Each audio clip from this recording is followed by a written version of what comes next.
Hello, Smite Draft League. Happy Sunday night. My name's AnthonyMalum. We've got Scouting Grounds today, and I'm joined by ZTan on the desk. ZTan, Scouting Grounds is my second favorite time. Playoffs is always the favorite for Smite Draft League, and it continues today. We have Divine Scouting Grounds. Again, Zulu versus Xray, and Divine is where the chaos lives, and I expect to see chaos. Absolutely. The Divine games can they can go all over the place. I love to watch it. It's always a lot of fun. You get to see sometimes some really off kilter picks. A lot of good stuff coming out of it. So pretty excited for this getting started. And by the way, any of you dads out there, happy Father's Day as well. We are doing the stream on Father's Day. For sure, and to you as well, my friend. And hopefully they give you some good entertainment for the holiday. But it's time for the P's and B's between Zulu and Xray. And I expect to see meta. I mean, Scouting Grounds can get crazy, and it can be off the walls, and you want to show off. So Comfort is the name of the game, but it's way easier to play Comfort if you get rid of meta, excuse me. Okay. So speaking All of right. meta and comfort, that's what I get for trying to give one micro point of analysis, right? King Arthur is the first ban. I'm a little shocked here. To be followed by Habla, who I do feel has fallen off very hard. Marticarus, still broken. Yeah, it's that's one of the names of the game so far for the Season of Souls has been figuring out this new meta. You're working around a boatload of changes. But the big thing, we were talking about this offcast, team fights last longer. So, to your point, a character like Habla, who is a mage, they got hit hard. Characters are tankier. It takes them a long time to kill anybody. Marty doesn't have that problem. That's a good ban. But as we get into picks, I mentioned Comfort. What kind of characters are you expecting to see be prioritized? Oh, man. You know, ADCs are in a good spot right now. Honestly, field's kind of wide open there for whatever these guys want to play. With the Marty band, I'm assuming that third ban on Chaos is going to head to the Hachi and just kind of close that out. I would be surprised to see Hachi make it through. Yep, there we go. Oof. Get chills. It's the Father's Day brain. Overdrive today. Well, you know, Hachi and Marty are kind of your two strongest hunters in the game right now, and if you're not letting both of them through, you're banning them. So you know, field's kind of wide open there. I have no idea what's going to go first here. You know, Achilles is up. Achilles is disgusting right now. Absolutely disgusting. He gets a massive amount of power from his 2. Execute threshold's been tweaked a little bit. We do have a Terra, not Hera, hovered and locked. I love it. I mean, I feel like Terra is somebody who, while things are changing, Terra kind of staying the same, bringing the same and being valuable. And CACTUSARMS. We haven't talked about this yet, Scouting Grounds, but that is defending champion for Divine support. So, you know, cleaning that up first, getting that locked down for your team, that's a good way to set the pace. Yeah, Terra's in a great spot right now. You know, still brings a lot to the team fights. The mitigations, the healing, the outright damage, the CC, she checks all the boxes. Great all-around pick. Naja and Morrigan. Naja, I love it. Still in a really good spot, even shifting towards the kind of, you know, bruiser builds. He was kind of building that anyway. Morrigan, I'm going to be interested to see, though. The Morrigan, I feel like maybe I'm speaking from the brain of somebody who is not that talented of a player. So I'm trying to put my mindset into the mind of somebody who's trying to be seen, trying to get noticed. Liore is a new player, not a name we are not familiar with, needs to make that kind of impact. The Morrigan's a character that is a big make or break. You got a lot of options, a lot of playmaking potential. It's gutsy, but if it's a comfort pick, you think you can make a difference. I mean, we've seen it time and time again. So we can go back to early days of SDL with Morgan turning into a Khepri. There are plays to be made. And with a Neja on your team, a Terra on the other team, and a Rama for that matter, the options are already limitless, and there's still 4 characters left. Yeah, taking Morgan early in a draft, you leave the other team to spend the next 3 minutes of their lives wondering whether they want the ult that they're about to pick used against them. I've got a point on something here though. Ravana. I am shocked it was not banned in the first place. It's sprinting to the top of the meta. Well, they reverted the shield. They reverted the shield in his passive, and he's now OP again. Like straight up SS tier. He's disgusting. I mean, it's plain and simple, and it's true. We've seen it today in SPL that is wrapping up as we're getting going. Robin was the answer for teams throughout the Masters tournament. And he, as long as that shield is on his passive in those numbers, he will continue to be. The mitigations, it's sickening. With the Athena lock-in, there's something that's becoming very evident to me very quick. You can erase somebody on that side of the game right now. There is no world where you're surviving. If the Morgan, Athena, and Neja are in the mid lane, if they look at you and decide it's your time to die, you're dead. It's your time. Yeah, absolutely. Now, Ao Kwong here. Ravana's going solo? That AjRave is somebody from our challenger circuit in season 1, looking to jump up, head up to Divine, make a name. It's the comfort is real there potentially. It's funny. I feel like when Robin was a warrior, we saw Robin run jungle, be the assassin. They turned him into an assassin. I feel like it's very common to see solo. At the moment, I kind of feel like you're leaving a lot on the table running him solo. But again, we're going to hit on this point a million times for Scouting Grounds through today, through the rest of Scouting Grounds. Maybe it's as simple as comfort. I fully believe Ravana performs just as well in jungle or solo right now. I think you're going exactly the same build. You're doing almost exactly the same thing. Achilles, by the way, gonna round out the draft. That Morgan has got the just pick of her life for transformations right now. There are a bunch of them. The execute is huge too, and Z, I mean, you talked about this Achilles a bit as we're rounding out our picks. We're waiting to get in game with Deelo and Fenix.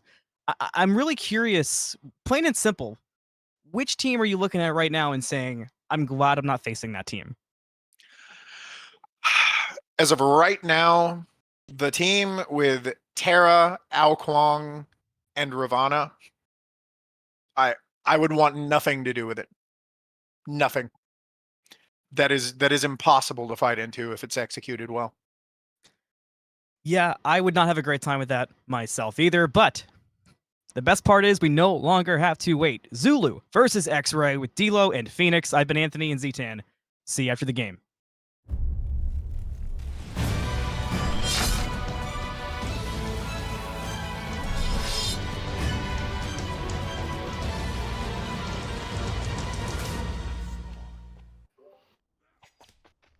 Hello, and thank you for that intro and desk segment, Anthony and ZTan. I'm Deelo, joined here by Fenix here for this Divine Scouting Grounds, the most wonderful time. Oh, second most if you're Anthony. But Fenix, we're here, buddy. Zulu versus Xray. How we feeling?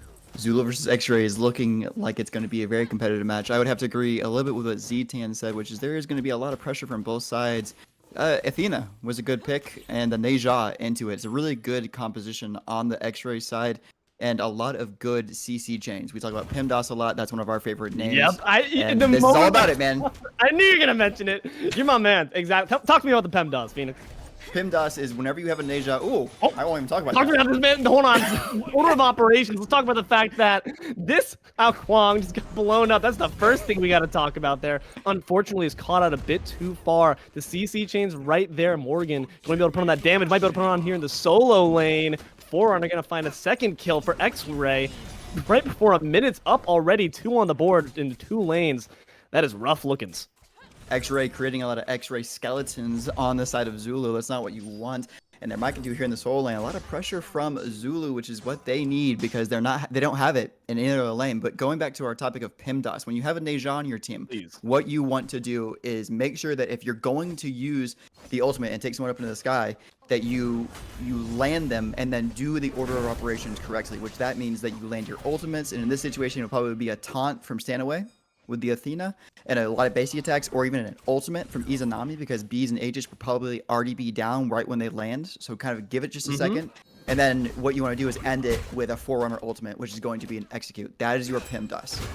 Absolutely, and it's going to be up to the members of Xray to ensure that they employ all their tools in the right order there. In fact, speaking of the fact that beads are down, likely going to be down at the very least for these members of Zulu. We saw it down for kcstriker, but now might be some members down for Zulu. Caught here, going to have to use the shell to ensure their safety. CACTUSARMS could be in some trouble here, but Terra, always tanky, always safe. Going to be able to retreat on out just fine. Now making the rotation, Ao Kuang, kind of average. It's a less than average gank there, unfortunately. A bit too late. Not going to find anything of it. Nothing as of right now. I want to talk a little about this Ao Kuang, though, which is that if you can get the Ao Kuang to later in the game, it becomes much more effective than it does at minute, let's say, even 3 of the game. For sure. Which is exactly what it is right now. That's true for every god in the game, but it's very true for mage junglers because their items are so important to their ability to do damage. While sometimes with more physical base gods, if you can land a certain combination, especially with a guy like Naja, if you get them up in the sky, you're creating kills. With Ao Kuang, you're just the solo person that's going to have to get the kill. It's like a true assassin in that way. While Neja's more of a team fight, rounded out kind of god. Absolutely, the setup is invaluable when it comes to what Naja offers a combination, and that means that Xray, and they've shown it so far, they're going to need to continue to be cohesive, they're going to continue to need to be aggressive, and make sure that they're in proper communications with each other. No easy feat when it's scouting grounds and you're a new team that's not used to each other. Zulu being a little more aggressive here and taking the the purple buff off of the left-hand side. That's away from Xray now, which is what they would have loved to have gotten that buff because you know, you're putting people ahead on this side of the map when you have CACTUSARMS and NoboFish on the same team. These are 2 names that we know from last season, especially NoboFish, someone who moved up from Challenger and is now up here with the big boys in Divine, possibly would get drafted in Immortal if you're a captain out there watching this right now. Really good ADC, and I think that as this games go on, he'll show more of his talent. I mean, an aggressive hunter, one that came in to the very late parts of the regular season in Season 2 and just absolutely cleaned house, making it to the finals, wasn't able to clinch the victory, but looking to do so this season at the very least. 4 minutes in, still slight lead here to Xray, only 1,000 gold though, and 2 kills up.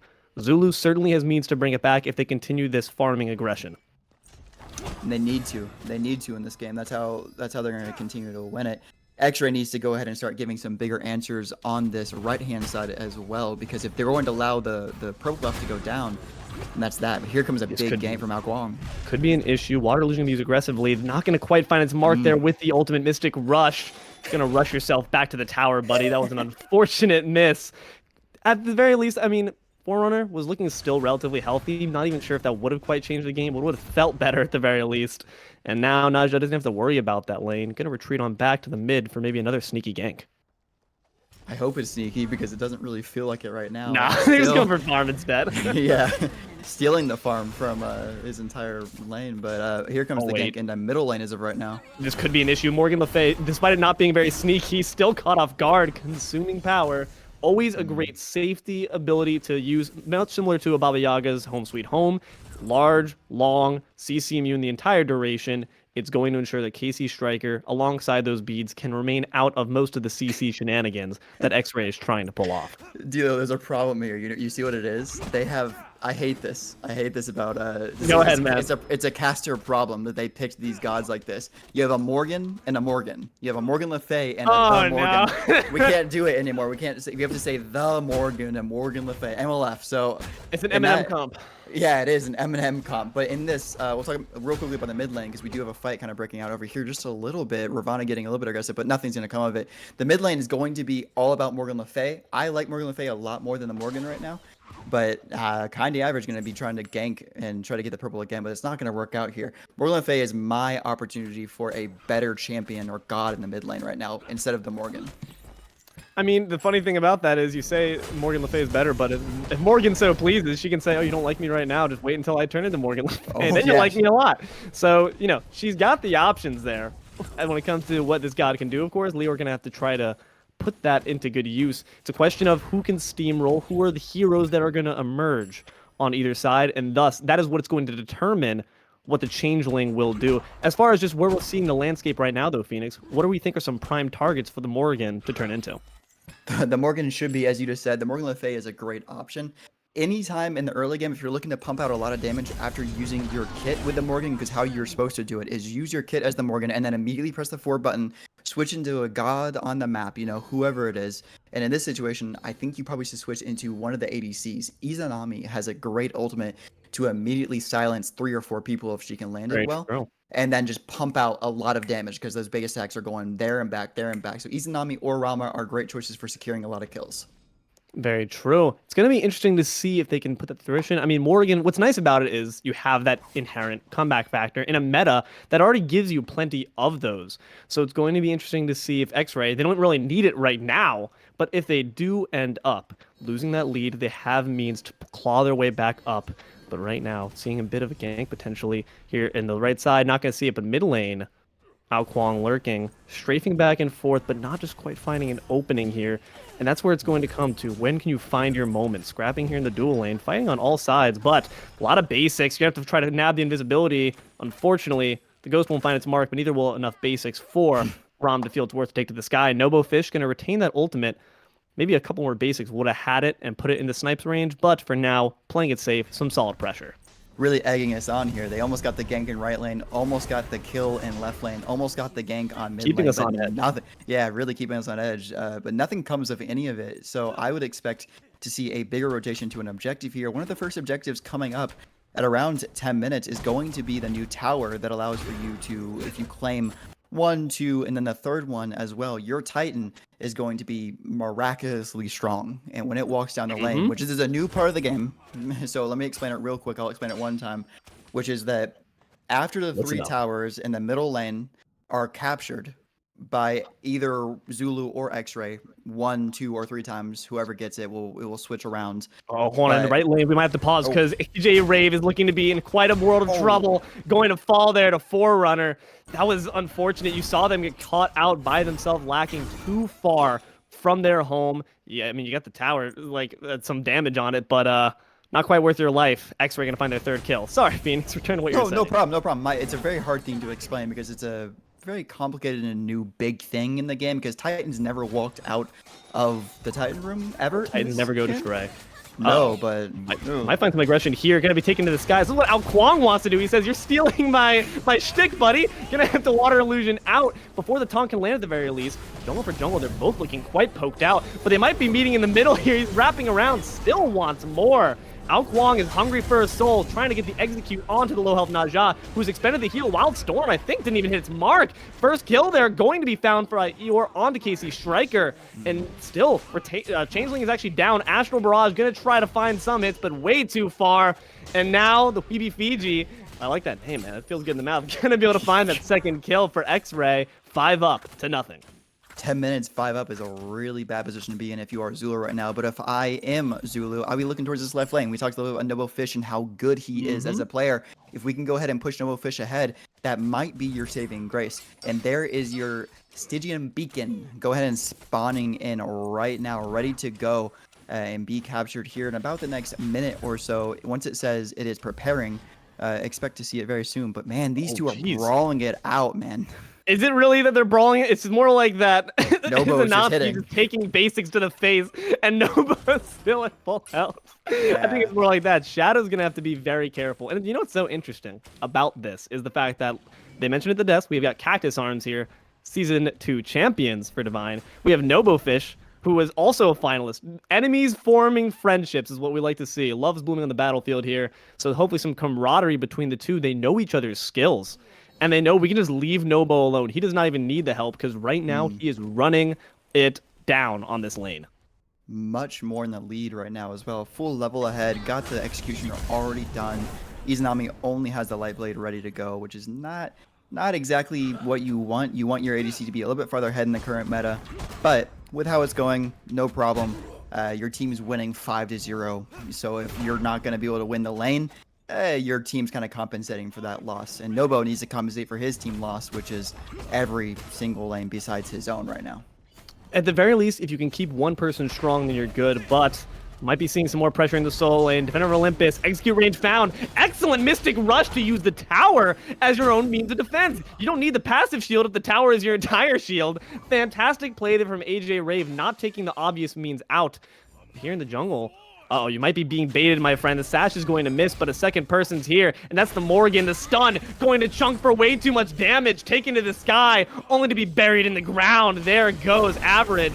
Unfortunate. More members of Zulu joining the fight here, consuming power, going to be used by, I believe that's liore, though, who's now copied. I think so, at the very least. So hard to tell. Yes, indeed, Challenging has been expended. Earth and Fury might have been expended a bit too late, though. You might need to withdraw from this one and just take your losses where they come. Stygian Beacon now being put up, and despite Zulu losing that fight, they might actually be able to secure the objective, which would be a bit wacky. Big two-man taunt, could be some issues. Separated are the members of Zulu, trying to return back to protect Nobo as Cactus, but not quite soon enough. Weeby gonna be able to find it, and brought back down is kcstriker, courtesy of liore for a second time. Mid rejoin the fight just to be taken down again by the same individual. That can't feel good.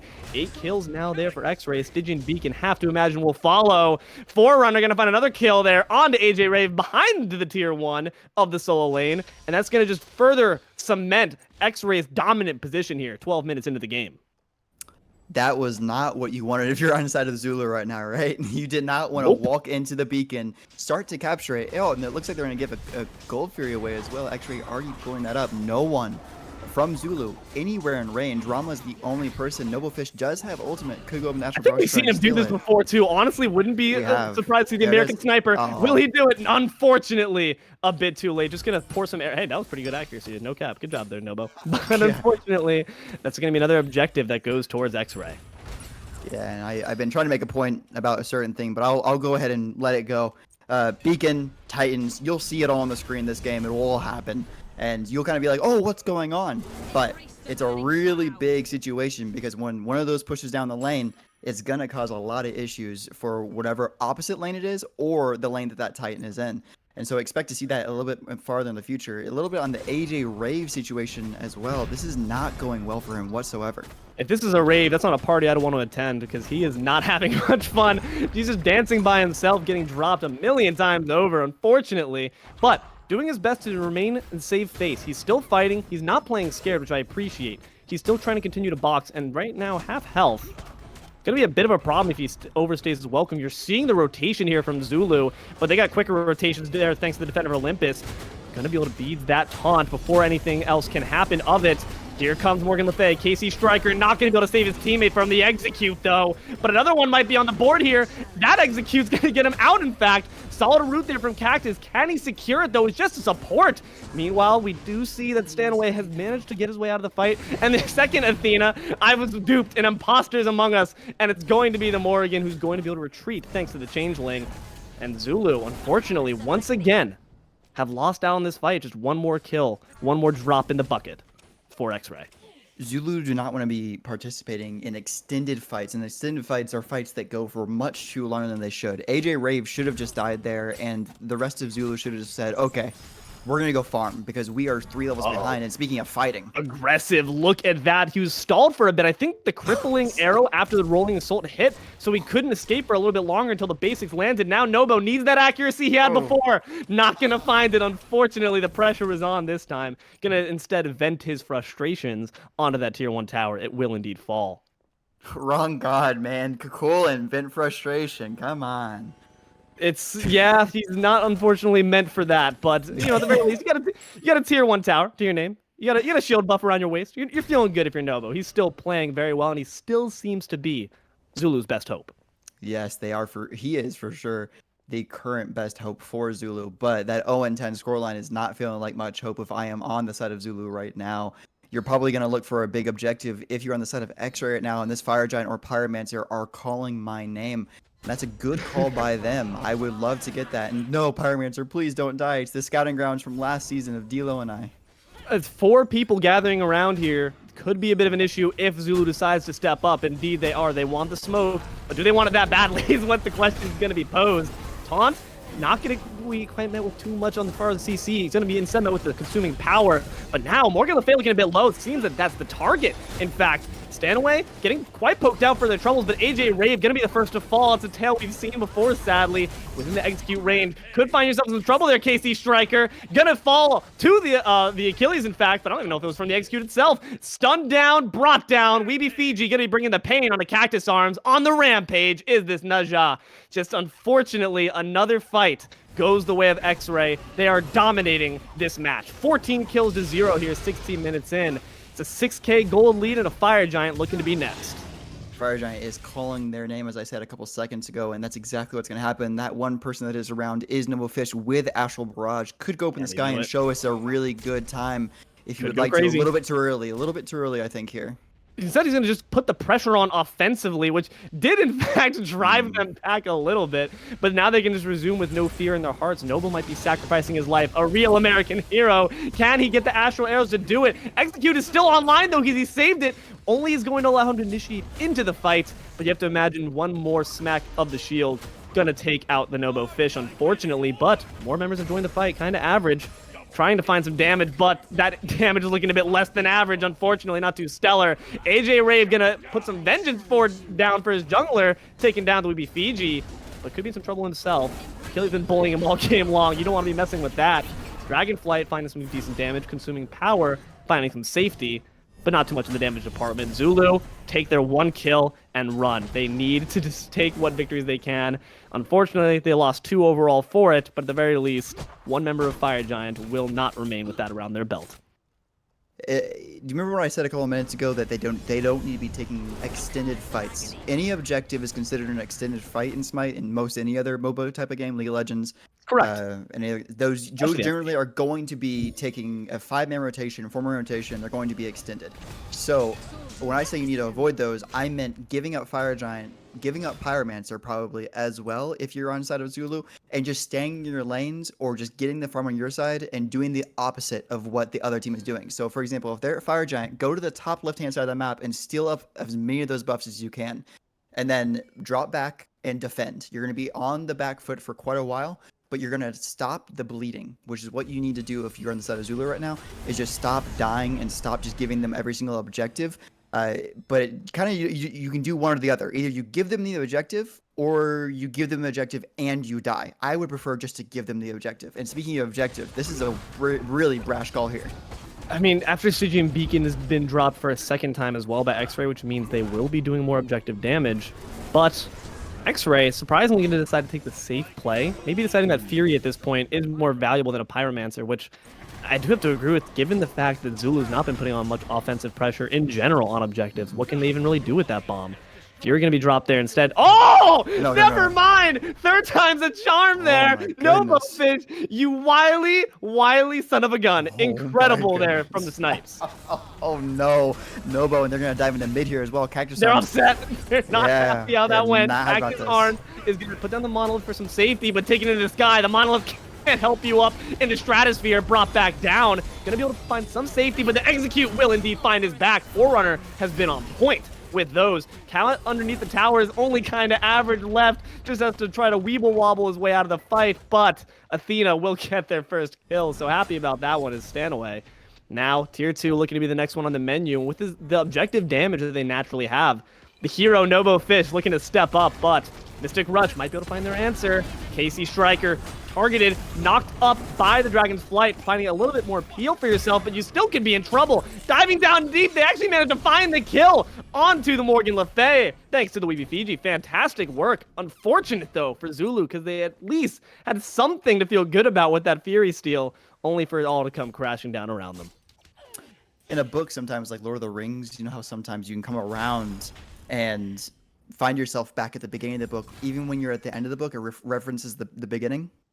In yes, this situation, I know exactly what you're talking about. Yeah, in this situation, we referenced in the beginning PIMDOS, and we haven't been able to see Xray do any of that PIMDOS as a 5-man group until about that fight right there, funny enough. And so they've been doing well as single-handed players instead of as a group, and so now we're going to be able to see them do what they do as a team. And I think that Forerunner 8-0 is the leader of that right now. Absolutely. These executes have rarely been off point. It's only thanks to AjRave's quick thinking that we saw him be able to evade, or them be able to evade even one of those. But beyond that, if you're in an open field and try to juke your way out of that, no juke shoes will save you from Forerunner. You have to be a bit more careful when it comes to understanding those thresholds and what they might mean for the team fight and your life, because at that rate, it is it's pretty rough, gotta say. So Zulu, what is their way back in? 1-19, 20 minutes down. Is it just turtling a bit more? It doesn't seem like they're intent on doing it. They're not intent at all. They've been going into fights that don't feel like they're going to go their way from the beginning of it. AjRave using Mystic Rush there to dive into the front line, getting picked immediately is not what you want to see. You want to see your Ravana surviving through the end of the fight, and then the rest of your team members running it down mid and possibly getting some farm. You guys need to win a fight. Speaking again of AjRave, look at where he is in compared to the rest of his teammates. He's pushed up here beyond everyone else, and he's not. Even though he is tanky, he's not look as at the shield. tanky. Yeah, the one shield. Yeah, that's a big shield. Hey, but look at the answer. Achilles has erosion. Erosion is an anti-shield item that was added to the patch, added to the previous patches of this season. And so that's what you want to see against a Ravana, and that counters exactly what Ravana is all about, which is shielding. That's I feel like, I swear to God, Phoenix, I've never seen that be played before. No, I have not. I'm actually very excited to see that counter building. I feel like it's always, since the Season of Hope, it's been a bit of a wild card there for members of either team to pick up, despite having it as an obvious answer. So I'm really glad to see someone take it and use it to great effect. Forerunner's results, 8-0. Only top of the damage charts. Only speak to the effectiveness that could potentially be said for a well-bought erosion. CACTUSARMS gonna maybe have to find out the damage that Forerunner's capable of. Have to retreat as they all gather. 4 members of Xray on the right side. Meanwhile, here reducing the left lane, a little bit of shenanigans, but game state returning to a little bit of a neutral as the Fire Giant respawns. Yeah, we want to be, if you're Zulu, be at these green buffs. This is a regular Fire Giant, we give it up. We give up regular Fire Giant to this point. We try to challenge at the enhanced Fire Giant, because then at that point... We trust Nobo to try to contest the Fire Giant. That's what we do. Yes. From a long range, if you can get an Astral Barrage out from the middle of nowhere, then 100% Nobo can do that. But that's going to be very slim. I understand that he's 1 for 3 this game, I think, as of right now. He's gone up twice. Bad stats. Yeah, not bad stats. That's better than my 3-point shooting range, right? Yeah, it's very true. Very true. But they don't want Fire Giant. They want kills here, it looks like. Xray just want to push out, and, well, they want Gold Fury now, but they're looking to be aggressive. This is a very odd play by Xray, because Fire Giant's up and ready to go for them if they want to take it, but they're delaying on it for a little bit. I think they're delaying for the tower. They're delaying for the tower, because once this tower goes down, Titans are being spawned in, and that's exactly what they're doing. They have full control of this game right now, which means that they dictate everything. They dictate when Fire Giant goes, and they also dictate when this tower goes. Yeah. And I've spoken about it before, I believe, but what's so interesting about the Stygian Beacon is the fact that it's not about damage for securing this objective. It's about space control. And the question is, does Xray have the advantage when that comes to that? And I think they do. The taunt, when it comes to that, when it comes to launching someone in the air, when it comes to mass silences, and everyone just wants to get out of that zone, I think that Xray has the answer. So in that sense, Zulu just never stood a chance when it came to these in the first place. But given the kills, it's even worse, more dire spelling. as the third beacon respawns. And it looks like Xray indeed will take that uncontested. Yeah. This is such a smart play by them. I am super impressed. This is a divine level game considering the names are Zulu and Xray. It's Correct. one of our mental depressed games, which is another great player to talk about. But also an LC this captain this season. Sorry, LC this season. I was gonna say, hold on. I'm like, wait a minute. He has been a captain. Now he's an LC. But to that being said, these Divine players are playing extremely smart with doing that, because now this Titan is going to walk down the left lane. If you look at the minimap at the top right hand side of your screen, you can see that the circles are around the two Phoenixes on the left hand side of the map. And that's exactly what you want if you're on the side of Xray, because that tower is still standing on the left hand side. That Titan's going to walk right down there. And what's going to happen is Xray is going to get Fire Giant on the other side of the map while their Titan's walking down the left hand side. Yeah, they don't. That's the thing. I think a lot of teams are not quite sure what to do during this period. Like, you're just naturally inclined, like, do I just walk down this lane, I guess? But I don't know what to do, man. It's confusing sometimes. I don't know either. Look at him go, though. Look at those moves. Just gonna be walking down. It's crazy. Just the schwalk on these Titans right now. That guy looks like he's just upset. He's stomping like your mom took away your video games or something. Xray, meanwhile, going to start this Fire Giant. They have nothing to stop them out. They have nothing to be upset about, because they are just taking all these objectives uncontested. No snipes there from this point, because Nobo's got his eyes on one thing, and that is the Titan. Good, smart move right here by Zulu. Nobo has his eyes on the... Oh, yeah, the Titan. I'm so not used to it just yet. Oh, I was like, wait a minute. He's in the base. Oh, my gosh. That's crazy. No Phoenix is down. All three towers up on the tier 2. This guy's insane. No, Dude, this up here, though. And already dropped to core health, but the question is, does that even matter? Because all five... Thank you. No. The Phoenix going to be falling instead. Xray have clearly shown where their priorities lie. Yeah. And I got to say, I'm with Phoenix on this one, that it does seem to be a smart move. Titans still are up, too. They can return back to base and probably still drop the Titan left side without there being too much of an issue. Now Zulu, all retreated back. Order Titan's been driven back. So you have that going for you. Wait, hold on. Order Titan's been driven back. Oh my gosh. You sneaky devil. Gonna actually, despite getting the Fire Giant, despite getting the middle Phoenix, Zulu lose the Clash of the Titans. Yeah, they should lose the Clash of the Titans because of the fact that I feel like the Red Titan's just better. He does look kind of cool. He does. But also, you got to keep in mind what the beacons do, which is to kind of make your Titan just a bit stronger, and there's an effect that allows for that to happen. And when you're this far pushed back as far as Zulu goes, that Titan's going to have free reign, especially with the help of Xray in that lane. We saw the ADC go over there and clear just a couple of waves, which makes it so that Titan can stay up. But no more Titans. Titans have returned to their homes. They're back where they belong. They're going to sleep peacefully tonight, or maybe one will be sleeping peacefully tonight. The other one will stay awake and probably be angry for the rest of his life. At this rate, it's looking to be Zulu. You look at the XP and gold difference. It is astronomical. 13,000 there for XP, 11,000 for gold, 18 kills. Zulu have barely put themselves on the board. It's difficult because they've been doing a bit better when it comes to the turtling, like you said, Phoenix, but just does not feel like quite enough. None of the characters really, besides NoboFish, can do what they're intended to do. Ao Kuang has been very much so a sitting duck.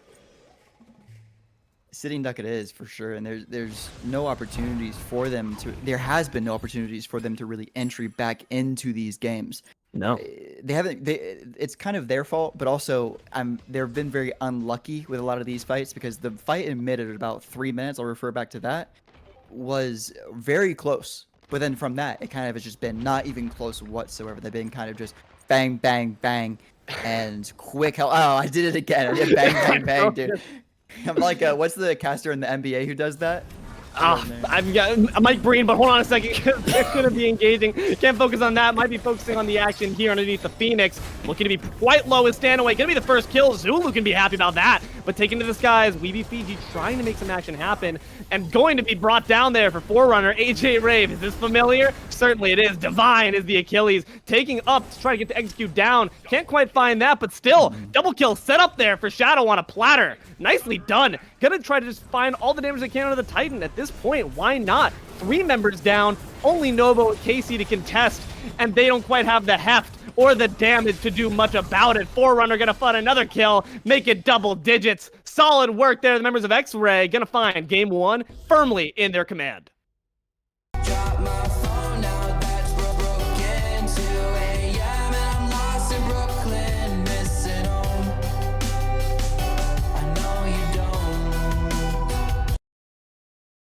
Hello and welcome back after a unfortunate game one for the Order side.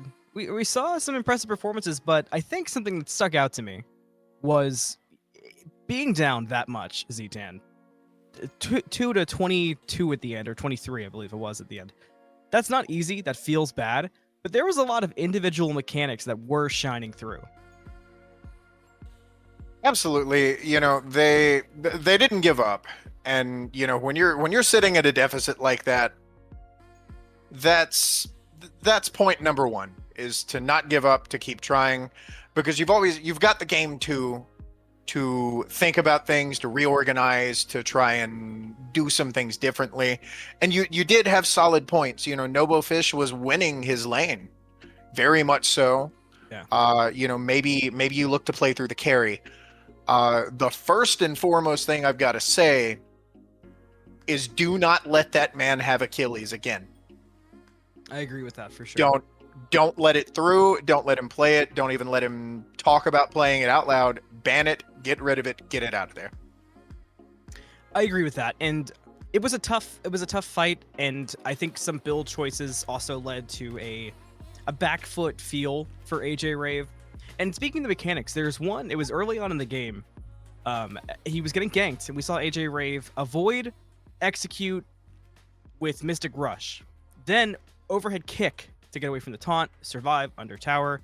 It's mechanics like that. It's things like that. There's a million factors to keep into mind. But across both teams, there were a lot of good moments. I think going into game two, the scouting grounds will see a lot of competitive balance between games. I think there's a lot that we can look to see changed, and I would certainly expect game two to be more competitive, but certainly there was a lot to look at.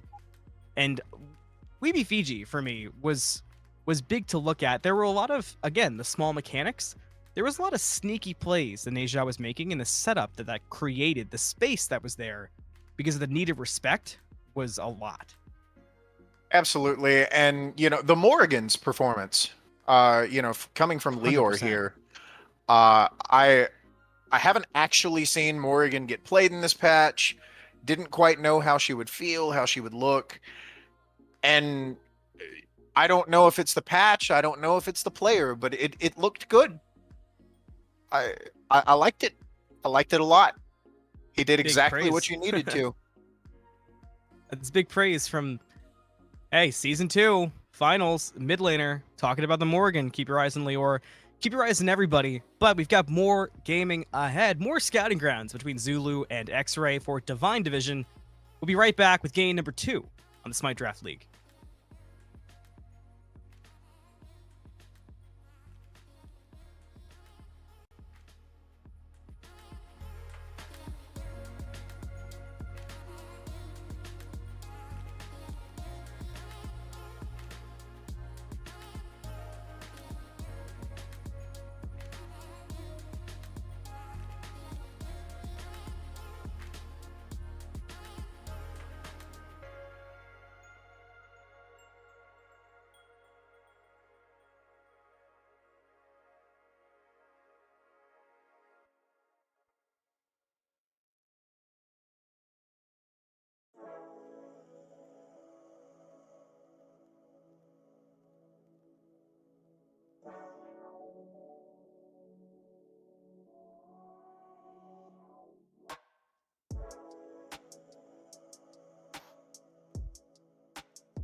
Surprise! Oh man, I am. Oh no, I am fun-sized Deelo here with dude, dad, father. Is this you? Honey Nooblet shrunk Oh the kid. my god, that is. This is validating for me. This is the best I That's felt insane. height-wise in a long time. Thank you. Okay, all right, hey, we're back. We're back. Oh no. Anyway, welcome back to the SDL desk, everyone. I'm Deelo here with AnthonyMalum. Anthony, we just saw quite the game here, and off of the very interesting, Divine Scouting Grounds matchup. Starting everything off, everyone's looking to prove themselves, but unfortunately, the ones really proving themselves on the battlefield were Xray. What are we looking for? There's a lot to look at for improvement. There is a bit of a switch up. These solo lanes are going to be trading spots and seeing what that brings for a change. I think the biggest thing for me is just their coordination. There's got to always be somebody to step up and make the shot calls, and I think this current meta, the map can easily get away from you if you aren't finding yourself to really be getting off to a strong start, nobody's stepping up, comms go quiet, all of a sudden you can really find yourself without a map anymore. Yeah, you have to be cognizant of what's going on around the map. And it came away from the members of Zulu so quickly, I feel. Literally within the first minute of the game, we saw 2 kills. In the mid lane, there's 1. Solo lane, bing, bang, boom. You're already having things slide out of your pace. And the issue was that their team on the side of Xray was built for the 5v5. So if you're losing the 1v1s, what does that say about the late game? ZTan felt very, very strongly about the difference in team composition in that game, and it proved to be a good point. There was just so much kill potential out of the Chaos side last game with Anasia, Athena, Morgan. As simple as it is, the reality was clean. I do love the Achilles ban Forerunner, again, switching sides with AjRave in the solo lane. Getting rid of that Achilles quick and easy and making it a non-issue is smart because the Achilles was nasty. There's no doubt about it. Forerunner was absolutely running a show, making the entire game their stage. And I always say it's wise to never feed your ego. Don't say, yeah, we could take this on. If there's a threat, remove it off the board. You have the bans for a reason. So I'm liking to see that just smart, not too blustering play here in the P's and B's phase from the members of Zulu. With the Hachiman ban coming out, that was the same thing we saw in Game 1. They cleaned it out. I do like the Morgan ban because liore was really going nasty on that Morgan. And it was underrated because the setup was really strong too. And what I think that does for liore here is actually kind of interesting because I mentioned, which not the most analytical in the world, but I mentioned that the Morgan is a gutsy comfort pick because you're saying that you're feeling yourself, that's not easy to play, and especially in a competitive setting. But considering how well liore played it, I like getting it off the board. But to wrap my point up, put a bow on it, I think liore might have some surprises up their sleeves. I mean, it's literally one of the most surprising gods in the game. You have to take your skills and your kit from this one god and immediately transfer it to, hey, I'm this god now, and I can play it just as well. And liore, they were proving it, putting absolute work in on the Morgan early game too, putting in quite a bit of damage. Here, though, speaking of damage, looks like we're prioritizing that. It's going to be the Ishtar locked in there on the side of Zulu. I like the Ishtar lock-in. It's keeping it clean. It's not... Ishtar is a character it's kind of like Kernanos in Season 9. It's just never been bad. No matter how much they nerf it, it's never going to be bad. And yeah, there's moments where it can certainly play up and can be quenched and played down. But I think Nobo, we talked about it in Game 1, both on the desk and in-game. Nobo was on one side of finals in Season 2 for this division. Nobo's a talented ADC. Just play what you want and let Nobo do Nobo things, and you'll have strength.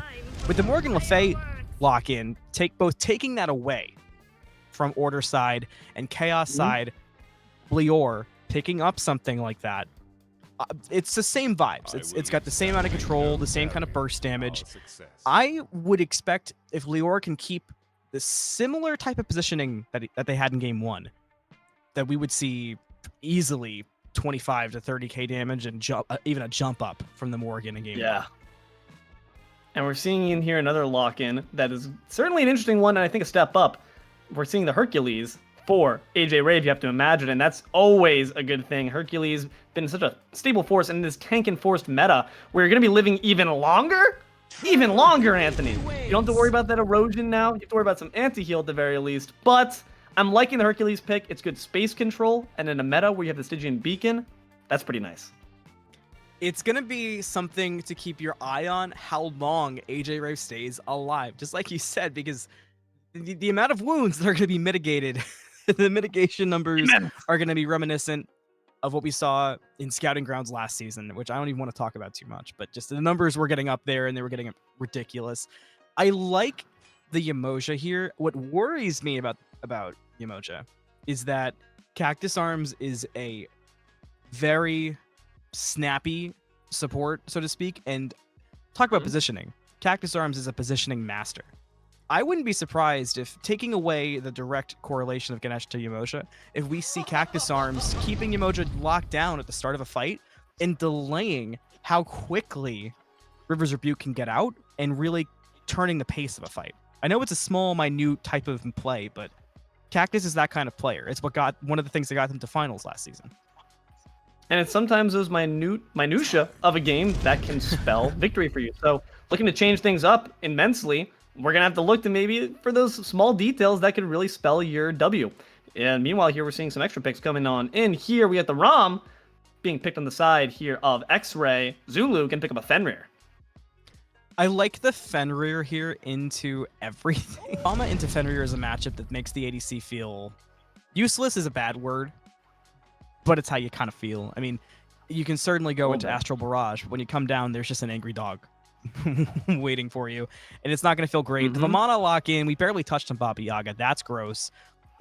The brews are going to be flying while the big baby's stomping on you. So the team fights for Chaos feel bad. They just straight up feel bad to play in. And we talked a lot about the positioning of Cactus. The positioning for Stanaway needs to also be perfect, because Stanaway and AjRave are going to be responsible for letting all this damage come through, and it's a tall task. It's a lot of displacement now that I really think about it here onto the side of Xray. They're looking to make sure they can just manage their ability to escape from a fight and to engage. They want to pick the tempo that they samba to, which is when you're losing so many of those fights before, I would understand it, but I don't know. I think that they're going to have to make sure that they can execute it well. They've been doing well so far already on the side of Xray, so I feel like this only is going to spell a potential other, footnote for their potential victory. But must be noted, there's been a bit of a comp switch up as well when it comes to the players on each side. Forerunner now playing for Zulu. It's been a bit of a switch up there. So betrayal on the side of the members of Xray. Will Forerunner be able to put the team on his back here this time with the Vamana is the question. There's a lot that could happen in that lane. I think we saw that both AjRave and Forerunner are two players that want to fight. They want to get in. They want to get their hands dirty in the solo lane. And AJ was surviving a lot, but it's impossible to deny that Forerunner was really getting the better of him in lane. Definitely the positioning was a big part. I know I keep saying positioning, but that's because it was a clear thing to look at. When team coordination isn't quite there, you tend to fall into individualistic play styles. And in doing so, positioning is ultimately what's going to keep you alive or kill you the quickest. So it's just the best thing to look at. But I think there's a world where if AJ can play a little bit further back in lane, maybe play off more jungle pressure from his own side, I would expect that Forerunner would have a tougher time than they had in game one. And I imagine, you have the download, you have the knowledge, gigabytes of it, of all those depths replaying in his head. Hopefully going to make sure he can play a bit more safe. He knows the MO of Forerunner, which is to run at you and pick up 4 kills as soon as possible. Hopefully going to make sure you play a bit more conservatively. Not saying to not scrap at all, but making sure you choose your moments carefully and wisely for victory. Oh, and it seems that, in fact, we are actually ready to see what the matchup will be across all lanes, not just with Forerunner and the member AjRave. So we'll see you guys in a moment. Me and Anthony will be taking this game too. See you guys there.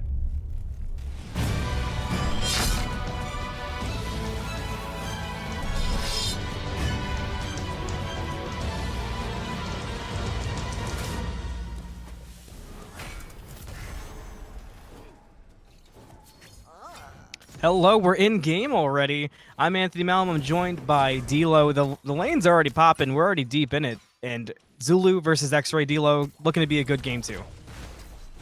50 seconds, everyone's still alive, so that spells a bit more passivity. Yeah, where's the blood? I'm expecting a bit more of these from these people. Seeing a familiar story, though, here, at the very least in the solo lane, which is the fact that Hercules, AjRave caught under tower, not where you want to be. And that's kind of what I was talking about. I want to see AjRave take more control of solo. Create your space. Create your own momentum. Create your freedom to go about your lane. Maybe out-rotate Forerunner. Do something to mix up the flow and take the lane into your hands, especially if you can't necessarily guarantee your jungle is going to pay a lot of attention to your lane. And the question is, will they decide to switch it up? Because last game we did see a lot of pressure being dedicated to the mid and solo lane. Will we see that same trend happen here again? We do see that the Fenrir looking around for maybe some cheeky ganks, but Xray, privy to those tactics, gonna retreat on back with the quickness. Rotation's not even necessary. At this point, it's a bit of a nothing burger. We saw the same thing game 1. There was 3 people at the shield buff that quickly, and it struck me as not odd, but just interesting.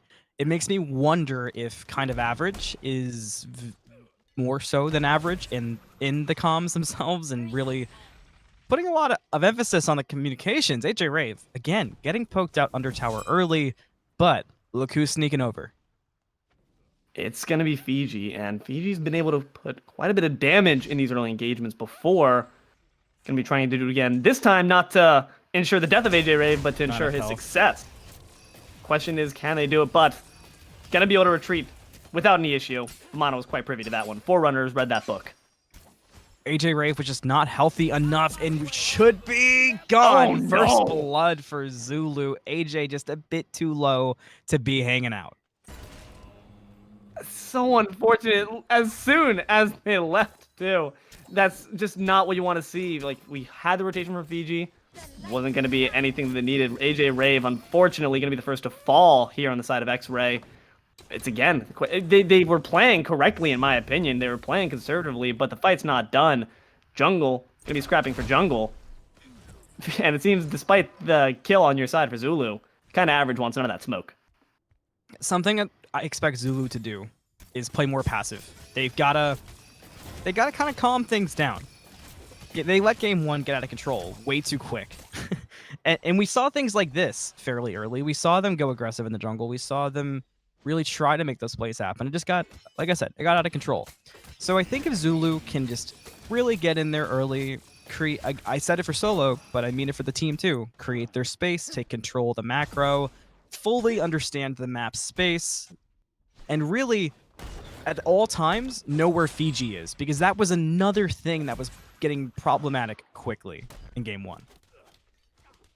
I mean, at the very least, it's not as much quite the meta staple. Pele, though, must be said, can self-initiate. Naja, Fenix mentioned it earlier, certainly a set-up god that is aided by the support of the team when you drop them back down 5-man strong, or with a ring around the rosy of fellow people to help burst down your target.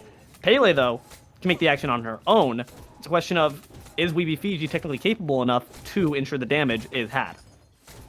The damage needs to be clean. It needs to be applied fast. The hardest part about Scouting Grounds for me would be if I was a player, because again, I'm somebody who's a true caster through and through. The hardest thing for me, I think, would be comfort and confidence. It's difficult for me to put myself in the headspace of you're playing with new people, you're playing to be seen by captains, a lot of fast things, and they're all happening at once. Everything's blowing up in your face, and you got to roll with the punches, and that's not easy to do, especially not in the Divine Division, where there is a very big spread of skill level. And especially not when the punches are coming from this baby bearing a baseball bat. Can be knocking down the supports of the tier 1 tower in the solo lane. Might be knocking down AjRave's kneecaps as well. Just not quite sure what to do. Low health. Forerunner has really just been able to dictate the terms of battle this entire set so far. The question is, do we dedicate more resources to bail AjRave out? No, instead we're going to dedicate resources to put him further into the dirt. A bit of an engagement here. River's Rebuke going to be caught out 2v2, but AJ, as well as the solo laner of Zulu will make 3. Chicken bake? Big Dog gonna drag him back to the pillars. Ohm gonna try to silence, find some more damage here. AjRave barely staying out of that one, but mitigating wounds will be fine. Volcanic Lightning, though, gonna spell 1 kill there for the side of Xray. Big Rock, not gonna quite find too much damage there. Just gonna party a little bit in the Soul Surge before the rotations from the mids are here. Gonna be a decent poke here on the Forerunner. AjRave still staying out of this one, gonna in fact Really dip still here. back out of the fight. Home Sweet Home, though, is providing damage galore. Could be in some trouble as Fiji, but it seems that that fight is gonna be left at a stalemate for now. That was messy, to say the least, and still That chasing was is spaghetti Fiji. all over the floor. Chasing KC all the way back to their tower. Yeah, that was... There's not a lot to say about that fight that didn't speak for itself. That was messy, and that was chaotic. The biggest takeaway for me, as we see Forerunner trying to defend his blue buff against Fiji, but the odds aren't looking great, but the knock-up comes through just in time. The biggest takeaway for me, AjRave needs help in his lane. And if you don't start bringing help over there, Forerunner is going to be a monster. And then it's no longer the fault of AjRave. You cannot say that, because you cannot let that monster be created in solo. You have to respond and take some of that pressure away from AjRave. Look at the tower. We're pre-8 minutes. 7 when I was talking about it. There's a lot of time for Fiji to rotate over, for even Stanaway to rotate over, take some of that pressure off. These charts that are running blue, they're going to keep skyrocketing if this keeps happening. We can't see... If you're an Xray fan, you cannot see 3-4 people rotating to solo right now. And that is what I wanted to see this entire time. Hercules should dominate the early game because of that ability to displace and trace you right back into the tier 1 tower. But tier 1 tower is about to fall already 7 minutes in. And once that happens, a key tool. But Forerunner's dropping very low. Could be in some trouble here. Gonna have to use the Colossus to ensure their own safety from the tower. But just caught between a rock and a hard place. To clear the path is actually going to ensure his safety. Unfortunately, the Earthbreaker was not found onto the Vamana. Can you get the final vestiges of damage necessary? Pyroclast, not gonna find it. Can AjRave secure it on his nemesis? Again, the Earthbreaker just a bit off the mark, slightly out of range. The baby gonna survive today. And now kind of average is aggressing onto AjRave as Zulu looks at the Gold Fury. Can they get it? It's at half, but Stanaway is here. Now rotations from the members of Xray, 3 strong. Taking to the skies, this time Shadow gonna try to do a NoboFish impersonation.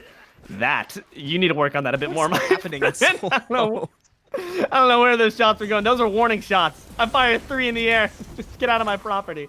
Now, underneath the tier 1 tower, once again, we're seeing this time a trade of the solo laner. It's TheWeebyFiji taking a little step in for AjRave. Gonna fall nonetheless. Gonna be 1 kill there. Gotten on that side, kind of average as well, going to fall though. Meanwhile, here in the mid lane, I believe that was a bit odd-ski.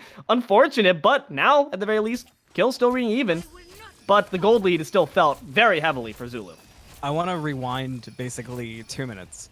When Forerunner Chronos went that does. deep and got that low, Fiji may have been a miscommunication, may have misread the situation, was attacking the XP camp, and that slight delay is why Forerunner survived, and why solo lane is still out of control. River's Rebuke out in the mid lane, but CACTUSARMS may be the only one in deep trouble. I'm a fool because I got my goat gotten by that. I was like, well, how is the enemy You got tower decoyed? not actually dead? But yeah, no, I'm just a fool. Going to field will be fine here in the mid lane. Cactus no. is back going to aggress as we see the rotation from Forerunner. Gonna try to bring the pain now to the mid lane. Gonna be able to find it, in fact, onto liore. Solid damage there, thanks to the Vamana rotation. But now, Volcanic Lightning, 2 people going big mode. Will it matter though at all? TheWeebyFiji gonna find the first kill. Snipes, you need to do better this time, my friend. Shadow gonna find 1. Gonna try to look for 2. Will the 3rd be on par? I don't even think they already expended it, but now Forerunner poked on out. This is not the lane you thought you were walking into, buddy. This ain't the solo lane anymore. We got 3 men strong here for Xray. Gonna find the kill onto the Vamana. Xray swinging a fight firmly in their favor, and AjRave's gotta feel good about that. A big turning point for that fight was one of 2 things. Liore used Purification Beads a little bit early, fell victim to Unchained from Fenrir, got stunned out. Instant death. And then from the ADC role, Shadow started rotating so early, utilized Astral Barrage to its full effect. When crits meta, that's one of the reasons that no matter how bad Rage may be, it's always worth considering on Rama. You can rotate so easily and be a part of so many kills and rack up kills and assists so quickly. And Very Shadow true. played that very well, gave up some farm. Nobo was able to get the shield buff and get a bit ahead, but still worth paying attention to, just as this blue buff is kind of average, invading again.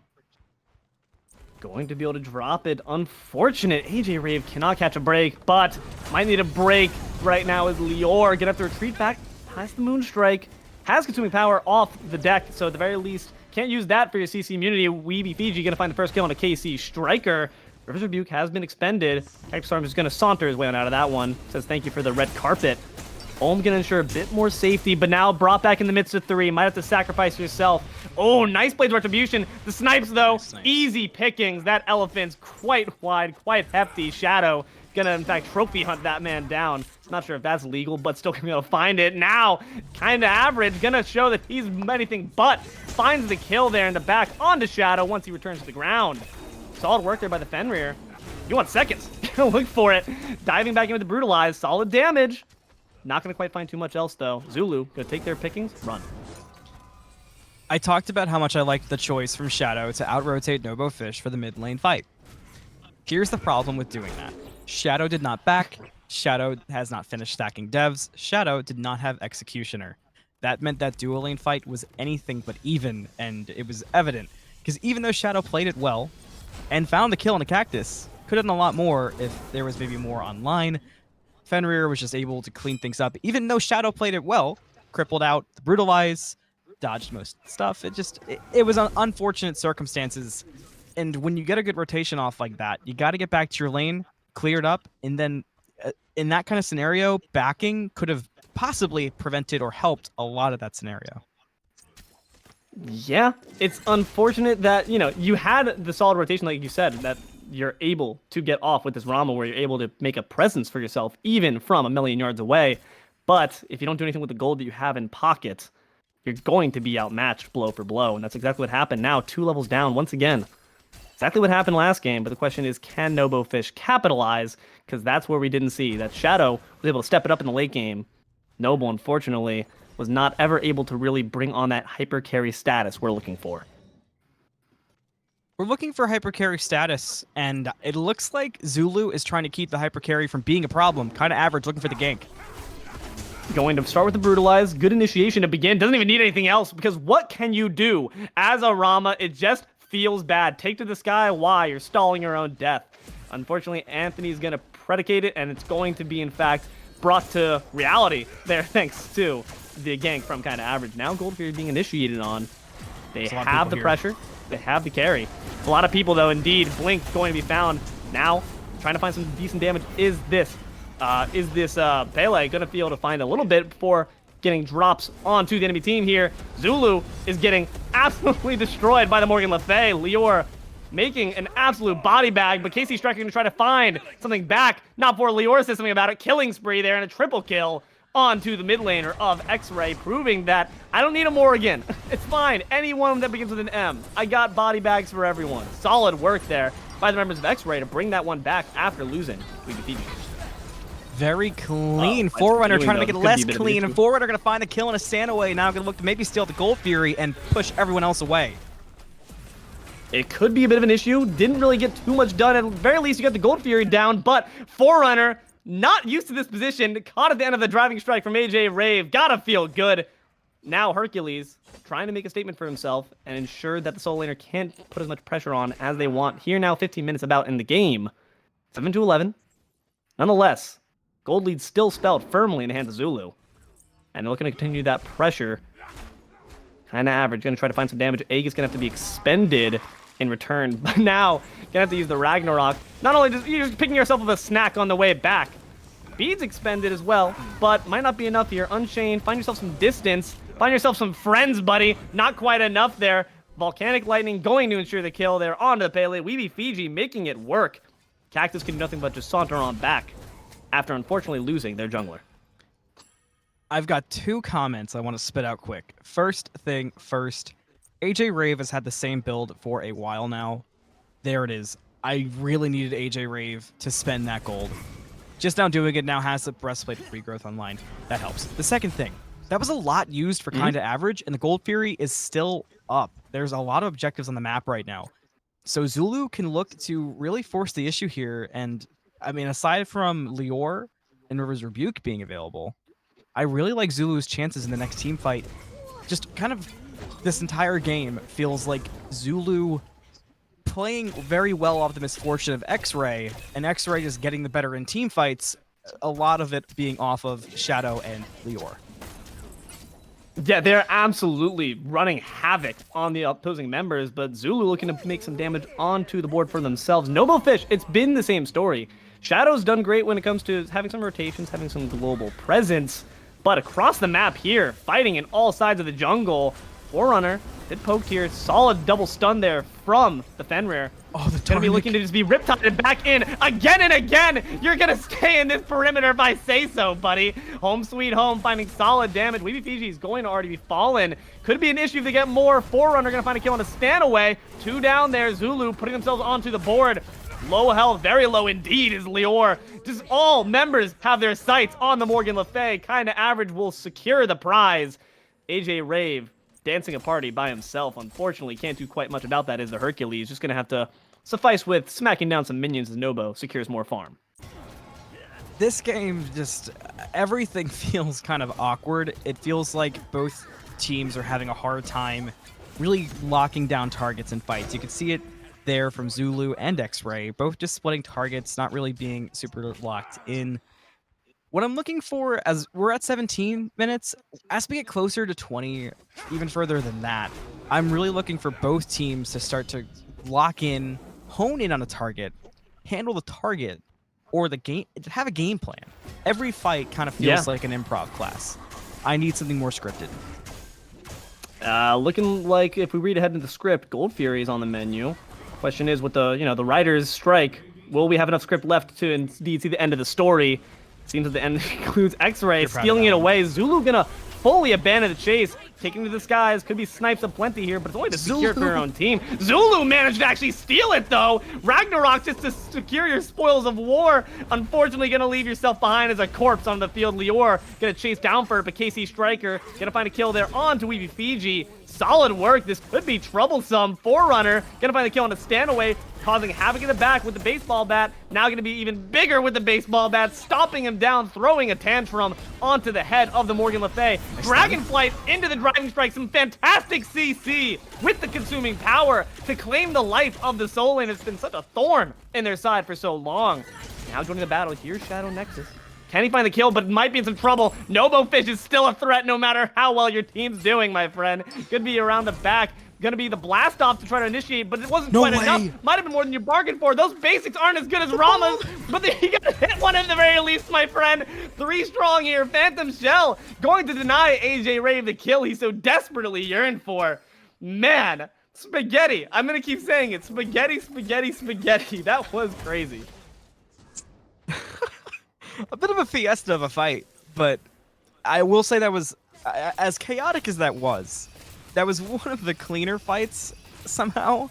The big things for me continue to be Liore. The story for me has been Liore consistently in these fights. Nobo in that last fight did more damage than it may have seemed, but Liore has just the survivability, the damage, everything's clean, and Liore is having to play around Forerunner just kind of running at them.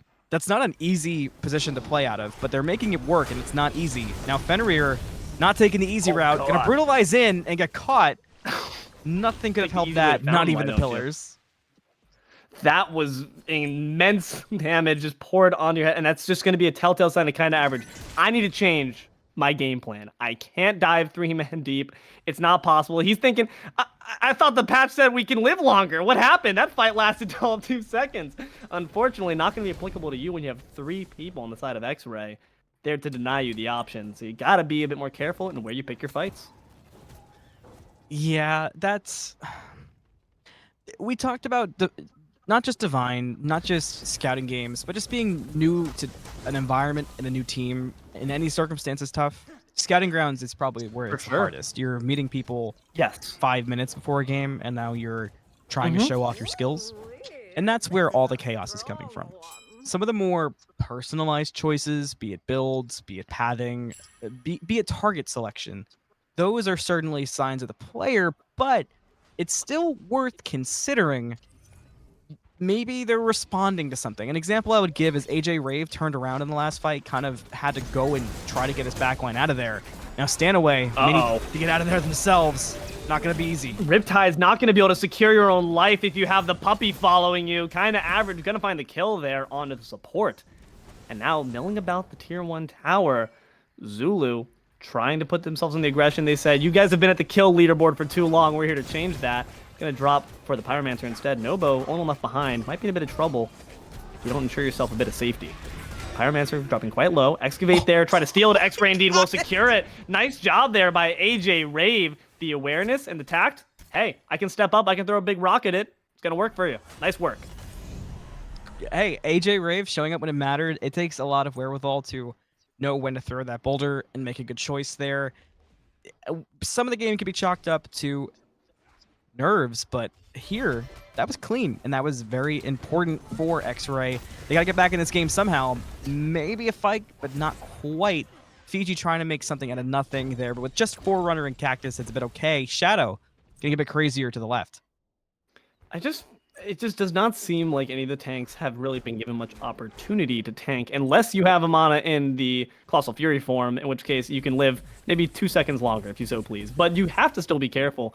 I know that we're feeling nice and peachy about the fact that tanks can tank a bit more, but you are still very liable to be brought down at the hands or the fists of fury of WeebyFiji, or the consuming power of Liore, or the Baba Yaga brews from kcstriker. They need to make sure their positioning's on point, like you said, Anthony, to ensure your fight. So my question to you is, as we look here, 22 minutes in, still a lead here for Zulu, despite the kill disparity. They're going to continue with this objective pressure. Do we agree with the Fenix strategy of game 1, where when you're behind, you turtle, or do you think that they need to start putting on the aggression a bit more? I think they need to put the aggression on, because I think that's where the strengths are going to come from. Team fights and chaos are the advantage. They're making it happen here, but that's 2 ultimates and nothing out of it so far. That is unfortunate. River's Rebuke going to be a big one dropped there on their side, but Pillars also dropped a lot of area denial. Both supports just kind of flagging ult for ult. They say, I'll call that. Stygian Beacon, not even up, but they don't care. They're going to continue to fight around it. kcstriker dropping the house down. Members of Xray quite poked out. AjRave going to exit just from the backstage. Moonstrike's not going to quite find too much damage, but the stun is the more important aspect. Nobo retreating out kindly. Thank you for your damage there, kind of average. Weave is going to be the first to fall from that fight. And they're going to try to continue the oppression here, but average, a bit of trouble there, recognizing they didn't quite have the support they wanted, and wisely going to dip back out. Zulu remaining 5 members strong, and looking to get this tier 1 tower maybe, or maybe just looking to fish more kills. Something we haven't had time to talk about through all this chaos. I mean, there's a few things. There's builds, there's small choices, there's objective secure, which there is a big lack of, as we saw from the boulder of AjRave. The builds is the thing I want to start with.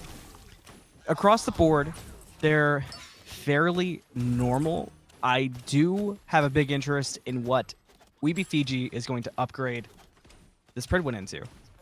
We're seeing a lot of junglers. It's glorious, Pridwin. Oh, the colors are the same.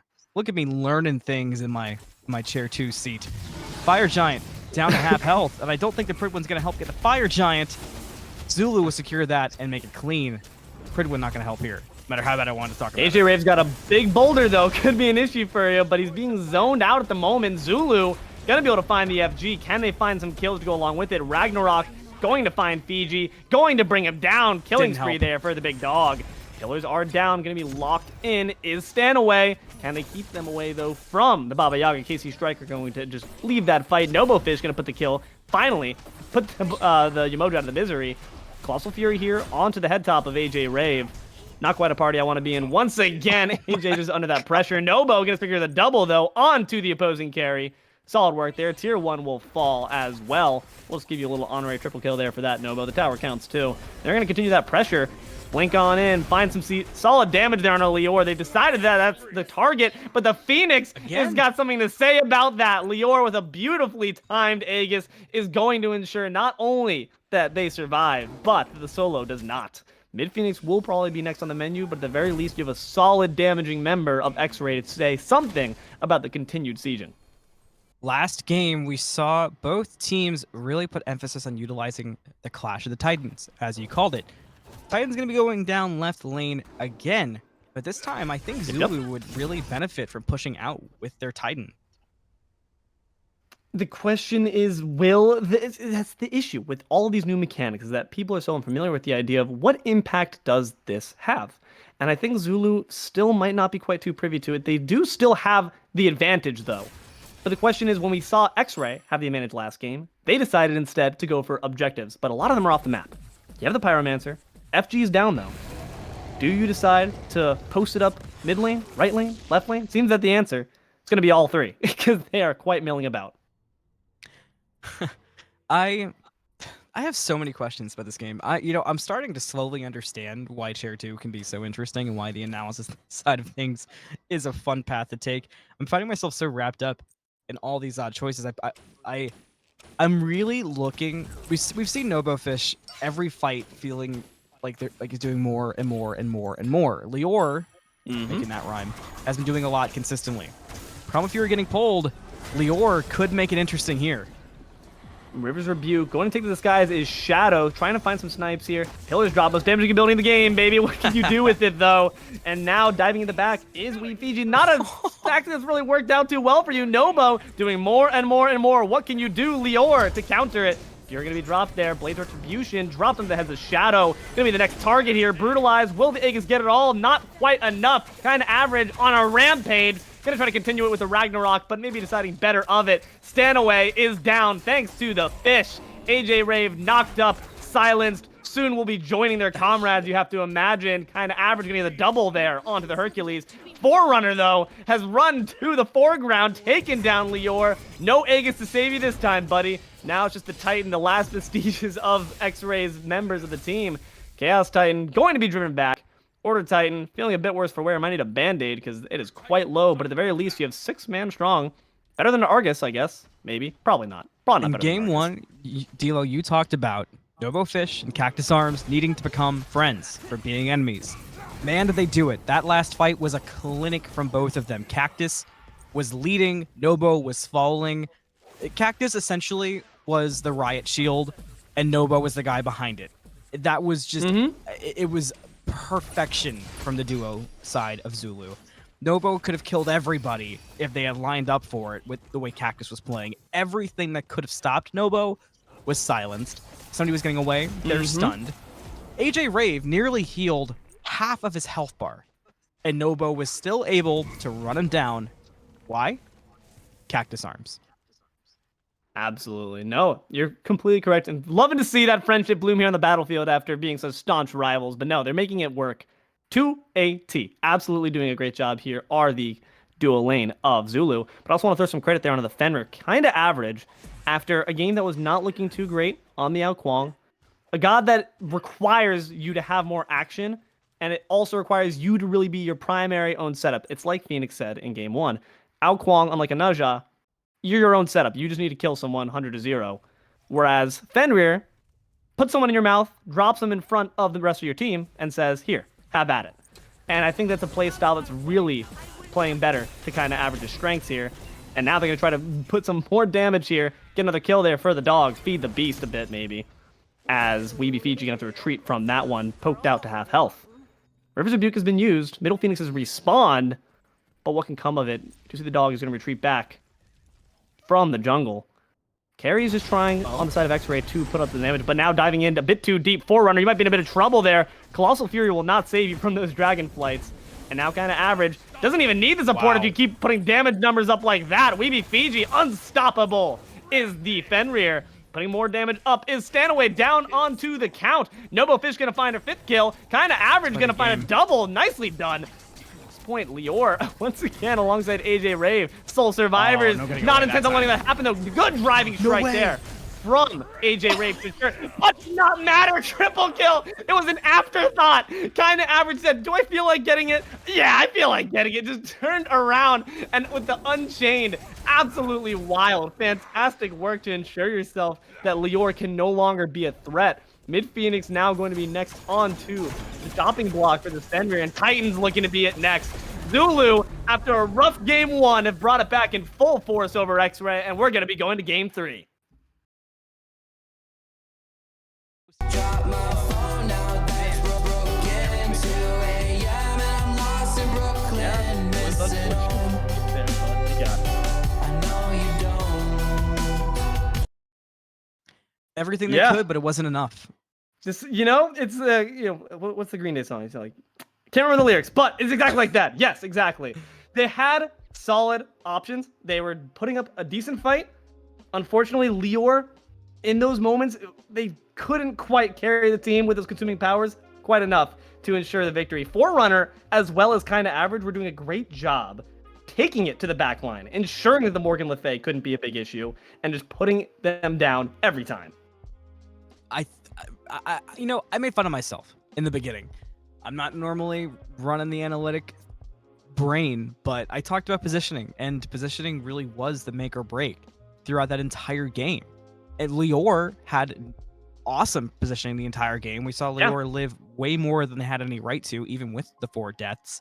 But for the other side, for Zulu, it kind of felt like the aggressive positioning worked out for them because the team fights from Xray were just a bit too uncoordinated to really make that passively aggressive positioning make any kind of sense.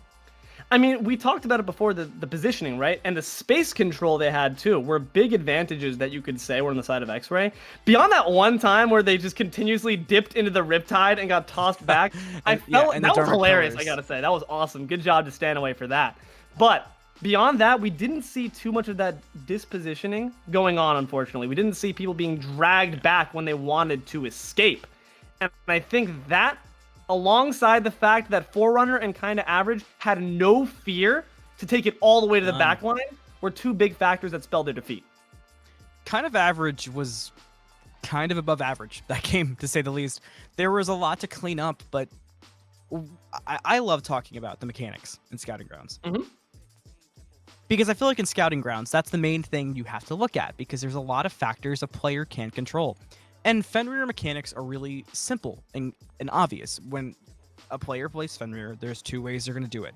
You're going to see the sharp, crisp movement making the most of the character, or you're going to see the more rough around the edges, simplistic approach of brutalize locks on, so I kill. We didn't see that from Kind of Average. The only thing that could have been a bit cleaner for me was really the decision making. There were a few times where we saw Ragnarok get forced out for survivability a bit earlier than would have been, ideal, to say the least. But I think it was clean. And kcstriker, not to go undervalued, kind of fell off towards that late game, couldn't find comfortable positioning. But early to mid game, I felt like KC was making a big difference in those team fights and really punished TheWeebyFiji for diving in deep.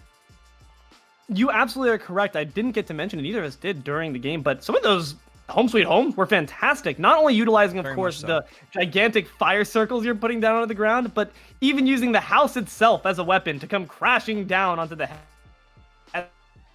Yeah, crashing on the head isn't fun. Certainly. But of the enemy. Fantastic striker. Unfortunately, that impact wasn't quite being felt into the later game. That was impressive rap godding. You had your moment. You had your moment and ensured you could at least get to that later game. And that's what matters. And with the rap godding, I think we are ready to head to break, because with how that game went down, we have one more game for you on this Sunday night on Father's Day. So me and Speed version of Deelo will be back. Maybe we'll have the reverse flash version when we come back from break, but don't go anywhere. We'll be right back in the Smite Draft League.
Ooh, look at that. We came in nice and clean. It is the reverse flash with me, Phoenix.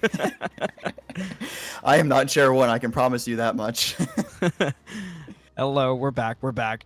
Phoenix Blending Chairs is back with me to cast through Game 3 of Zulu versus Xray. I'm once again AnthonyMalum. Deelo has been vanished to the Shadow Realm to deal with the consequences of his actions for speeding through on the post game there. But we got one more game between these two teams, and the solo lane swapped proved to be successful. Makes games a lot more interesting when you swap some players after a 19-1 win in the first game. I believe it's exactly what the score was.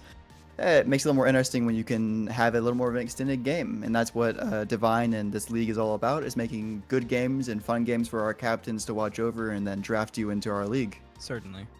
I liked that it really did feel like it was a game changer. AjRave certainly didn't have the best experience in lane, but did clean it up by the end, and it looked better, certainly, but the big thing was the difference from Zulu.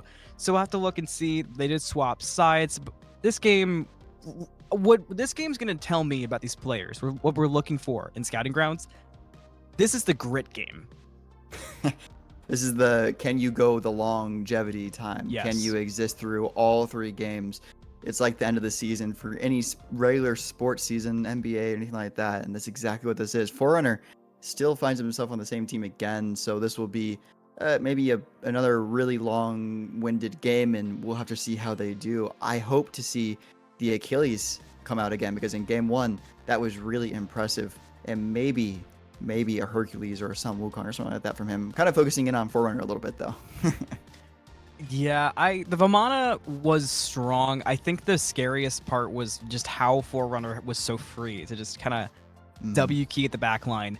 And AjRave was trying to respond to it and to peel Forerunner away, but by the time that he would get there, it was just too little too late.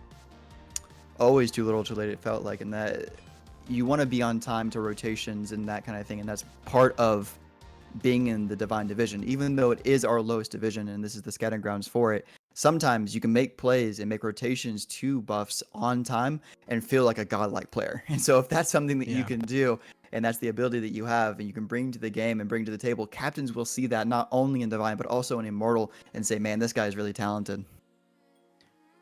And there's been a lot of that talent. There's been a lot of the small mechanics. I mentioned it. That was my analytic point to hone in on, to kind of pretend I knew what I was talking about, was the small things. And the small things are what were impressing me a lot in game 1 and in game 2. And I feel like, truthfully, this game 3 could be a real showcase of the potential, because now, with the exception of the solo laners, this is 3 games of working with these players, and it's not enough time to build the cohesion we might have seen of Sunbreakers last season, sure, but it's enough time to get comfortable. That's a few casuals with the boys at night. You're feeling better. You're feeling a lot better. And I think that actually after this game, I know that some of these guys actually ended up staying together even after the matches. So no spoilers here. No spoilers here. This is a game 3. This is the last game of this. Whoever wins this is the victor of this Scouting Grounds match between Xray and Zulu. But still, these guys became friends, and that's another part of the SDL League, is that we're not all about competitiveness here. We're also about having some fun and enjoying some new people around you, which is going to be an Ishtar on to Shadow, which is not probably who's going to have that. Or wait, is that who's going to have that? Is that who played it? That's a very long game. Last game was NoboFish who had it. Oh, NoboFish yes, had a great game on it. And a lot of back and forth between them. We saw Shadow on that Rama last game, and it was clean. There was a rotation that impressed me, but didn't back after the rotation, so found himself in lane with a little bit less damage. Just not the best scenario to be in. But I think Ishtar will bring a lot of that same feel and a lot of that same value. If this Ganesh gets run back, I'm not sure how much you were able to catch at game 2, but that Ganesh was a difference maker, to say the least. And CACTUSARMS on it as well is something that's one of their favorite picks, Forerunner. Looking at the Hercules as well. I literally called that. That is so funny that I had just said that Forerunner might want to pick this. I love the I'm gonna go off topic a little bit here, but the graphic behind our heads, it makes me want to bow my head and like turn around and like and like bow to them, because they're all deities basically. But the CACTUSARMS will be the Ganesha, and Forerunner will be your Hercules for the side of, I believe, Xray on the right hand side. Is that who that is? That would be Zulu on the right hand side. Forerunner go. taking away that Hercules from AjRave. Yeah. I feel like AJ looked a bit more comfortable on the Robin. I would have liked to have seen AJ on the Robin, on the team AJ's currently on, and with a little jungle pressure. I think having pressure and having some of that struggle lifted away could have done wonders for AJ in lane. It could have, and it's open now. There's no ban, no pick of it as of right True. now, as the Morgan gets locked in. This is something we saw in the first game from I like liore, that run back. believe. Yeah, it was really good in the first game, and it helps the team push forward. Stanaway looking at the Fafnir, which is a pick we haven't seen much of at all, and it will be locked in. I'm really happy to see a Fafnir because it's filled like 3 months, I think, since we've seen it, since last patch, previous patch. I do like the Fafnir. I like the Fafnir being with the Ishtar, being in this meta of you have to build pen. You got to get the attack speed going because crit's not where you can go with things. I like what that brings, and I like how Fafnir can dive in the back and offer a bit more than what Yemoja could offer. Yemoja was having a hard time. I was proud of it. You should have seen me. I was chair 2 and I was doing the analytic things. CACTUSARMS really gave Stanaway trouble when Stanaway would try to do Yemoja things. You just couldn't get in, couldn't get the Riptides off, couldn't get the River's Rebuke off quick enough because of the silence. I'll give you a little more backdoor information. I keep doing this to you, but Stanaway is a friend of Fenix's and Dark NMS, and actually I've been a part of their Discord for like a little bit over a year now. And he joined the Discord literally just last night and got into these matches, which is really cool. Impressive. And he's already been a really good welcome into the community with the Athena play and the Fafnir player showing. I don't know exactly what we played last game, but he is a really good Yemoja player. For CACTUSARMS to answer in that way is something that is really unseen as far as my experience with Stanaway. So that's really cool for CACTUSARMS. Somewhere ZTan is smiling because Bakasura gets locked in. ZTan was talking about Bakasura being underrated at the moment, and that teams could really stand to pick up Bakasura. We saw Akali today in SPL get a pentakill. And normally when Kali is good, Baka is good. It is one of the more simple dynamics of Smite when you go back to season 0 even. I'll give you the big example of what exactly you're talking about and why Kali and Bakasura are so strong is their basic attacks. They're basic attack based junglers. And for that example, you're going to have to go the totally opposite side, which is totally ability based gods as well. Susano is a totally ability based. It's all about auto attack canceling as well. But it's more about the abilities. And if you can land those big tornadoes and those big wind siphons and those kinds of things. With Bakasura, regurgitates are nice, but it's not the main part of your kit. The main part of the kit is Butcher's Blades that allow you to do a lot of true damage really quickly. And so if that's true for Kali as well, not exactly true damage, but basic attack and healing off of basic attacks as well if you make them bleed with your what is it, sickle throw, I think is what it's called. I forgot exactly what the 2 is called, but when you throw your 2 out, it allows the enemy gods to bleed. Really cool when you have basic attack gods like Bakasura and Kali that are in the meta. With kcstriker picking up Discordia, looking to be KCStrifer, how do you expect this Discordia into Morgan matchup to go? It's not one of the more common ones that we see, and I feel like Discordia has a decent answer for the Morgan, at least in laning phase. Both have really cool kits and Morgans. I remember when the Morgan got announced at SWC in 2000, I think it was like 17 or 16. And that was a crazy moment. And then Discordia was already around, but when Discordia comes into the game against the Morgan, and you have this matchup, you can have sometimes a Discordia versus Discordia matchup, and we see the Cthulhu being heavier, which is why you just said, ooh. But I'll give you a real quick little summarization, which is I think I agree with you. Discordia's kit should allow her for just absolute domination in the lane. There's a lot of interesting stuff going on. The Cthulhu got locked in. We have a Kalina, so that's 2 Cthulhu potential. Yes. Which is always fun. 2 Cthulhu for Zulu, don't mind me. And NoboFish locking in the Medusa. That is one we haven't seen in a hot minute. NoboFish doing the Medusa as well as the Morgan. No, sorry, not the Morgan. It was the Fafnir.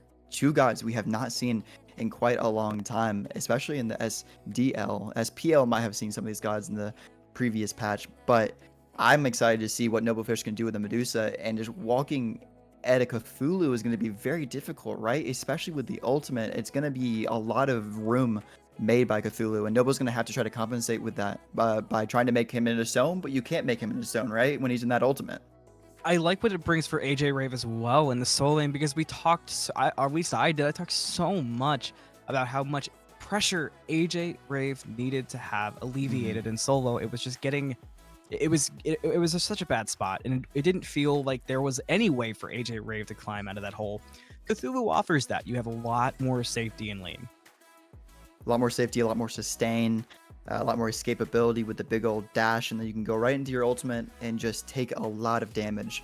It's more of a tank because Cthulhu is a guardian. It's in the guardian tree. This is not a warrior.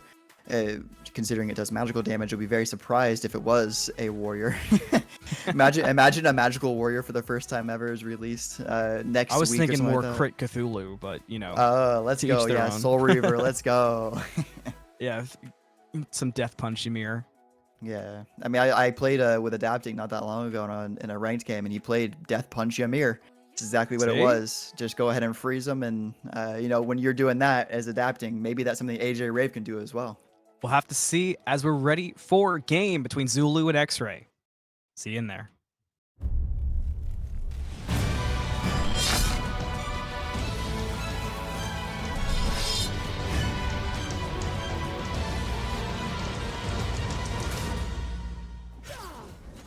Hello, welcome to game Xray versus Zulu. Scouting Grounds, going to game 3. I'm AnthonyMalum, joined by Fenix. Let's do it. My first one of the season, Fenix. Yeah, first one of the season for you and I, especially, baby. I like how chilled it is in Scouting Grounds. It's always a lot more serious in the regular season, and at the end of the season, when we're doing stuff on Smite game, this is feeling real good right now in Scouting Grounds, and I love seeing some of these really cool picks, such as the Cthulhu, the Fafnir, and the NoboFish on Medusa. Where are you looking for the most pressure to come out the quickest? Because in Divine, let alone Scouting Grounds, things happen quick. Things do happen quick, and it's always the mid lane for me. But with big pushes like a Hercules, this lane's not going to be that much, I'm going to be honest with you. But if Forerunner can get a big pull in underneath the tower with the dash down, that's going to be a kill. If Bakasira can get his Butcher Blades onto the Morgan, it's going to be a kill. If Discordia can keep doing that and keep taunting 2 people into a group, I'm looking into that mid lane.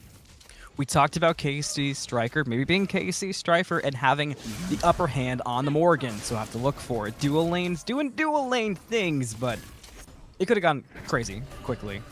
And we're seeing that spread pressure. We're seeing it continued. TheWeebyFiji almost got the better of Kind of Average, who luckily had to take a few steps back, but now being forced to back. That's not what you want.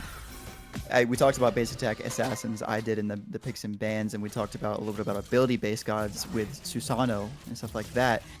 This is a ability-based god. Cleo is for sure your ability-based type of god in the jungle. If your Cleo in ranked is building kin size or executioner or golden blade at that, then there's a problem with the game, which is exactly what Bakasira is doing. He is going into the golden blade right here. It could be a serrated edge, but I expect it to be the golden blade. Bit of a scuffle out by the Oracles. Xray seemingly getting the better once again. Zulu just continually being pressured out. The dual lane story has been much of the same, but this mid lane has been really fascinating. I'm curious if Zulu can keep staying alive through all this continued pressure Xray is putting out. We do see TheWeebyFiji heading on over to duo. We've seen this consistently through these 3 games. Weeby trying to make something happen. Jump in from Stanaway, looking to get away from CACTUSARMS and in to the Grayscale. Cactus might go Shell for one last bit of hope, but it will not be there. Shadow will get the first blood for Xray. Good gank by Ouija, knowing that you're going to be ganking a Ganesha who, if they use their dash, Ganesha is not escaping. It's a person stuck on an island. There's no chance for anything to happen. So that's a really good gank and something that Cleo can continue to do. Ouija can continue to just keep going over there, keep ganking the dual lane if they want to, and there will be no problem with killing Ganesha on repeat. We already have the rotation coming out from Cactus to the mid lane though, so he might be looking towards the mid lane a bit more often. AJ still getting popped up and popped around in solo, dealing with a lot from Forerunner. That's been the story. Forerunner playing up and going crazy. But I really think that AJ has shown some survivability and we talked about grit and it's been there. Interesting to bring the purple buff this far out with them doing the shield. That steal potential Cactus looked over, but could not quite find it. Xray could not contest the shield either, but that was a risky maneuver. Risky is what you need in these types of games, though. You need to take some risky chances, and maybe they'll work out, maybe they won't.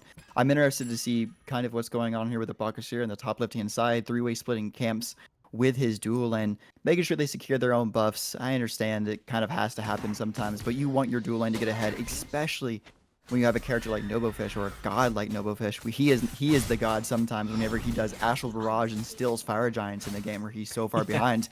But our little mathematician. Little mathematician, NoboFish, but they're still in the green buff over here, which is a cool play to see.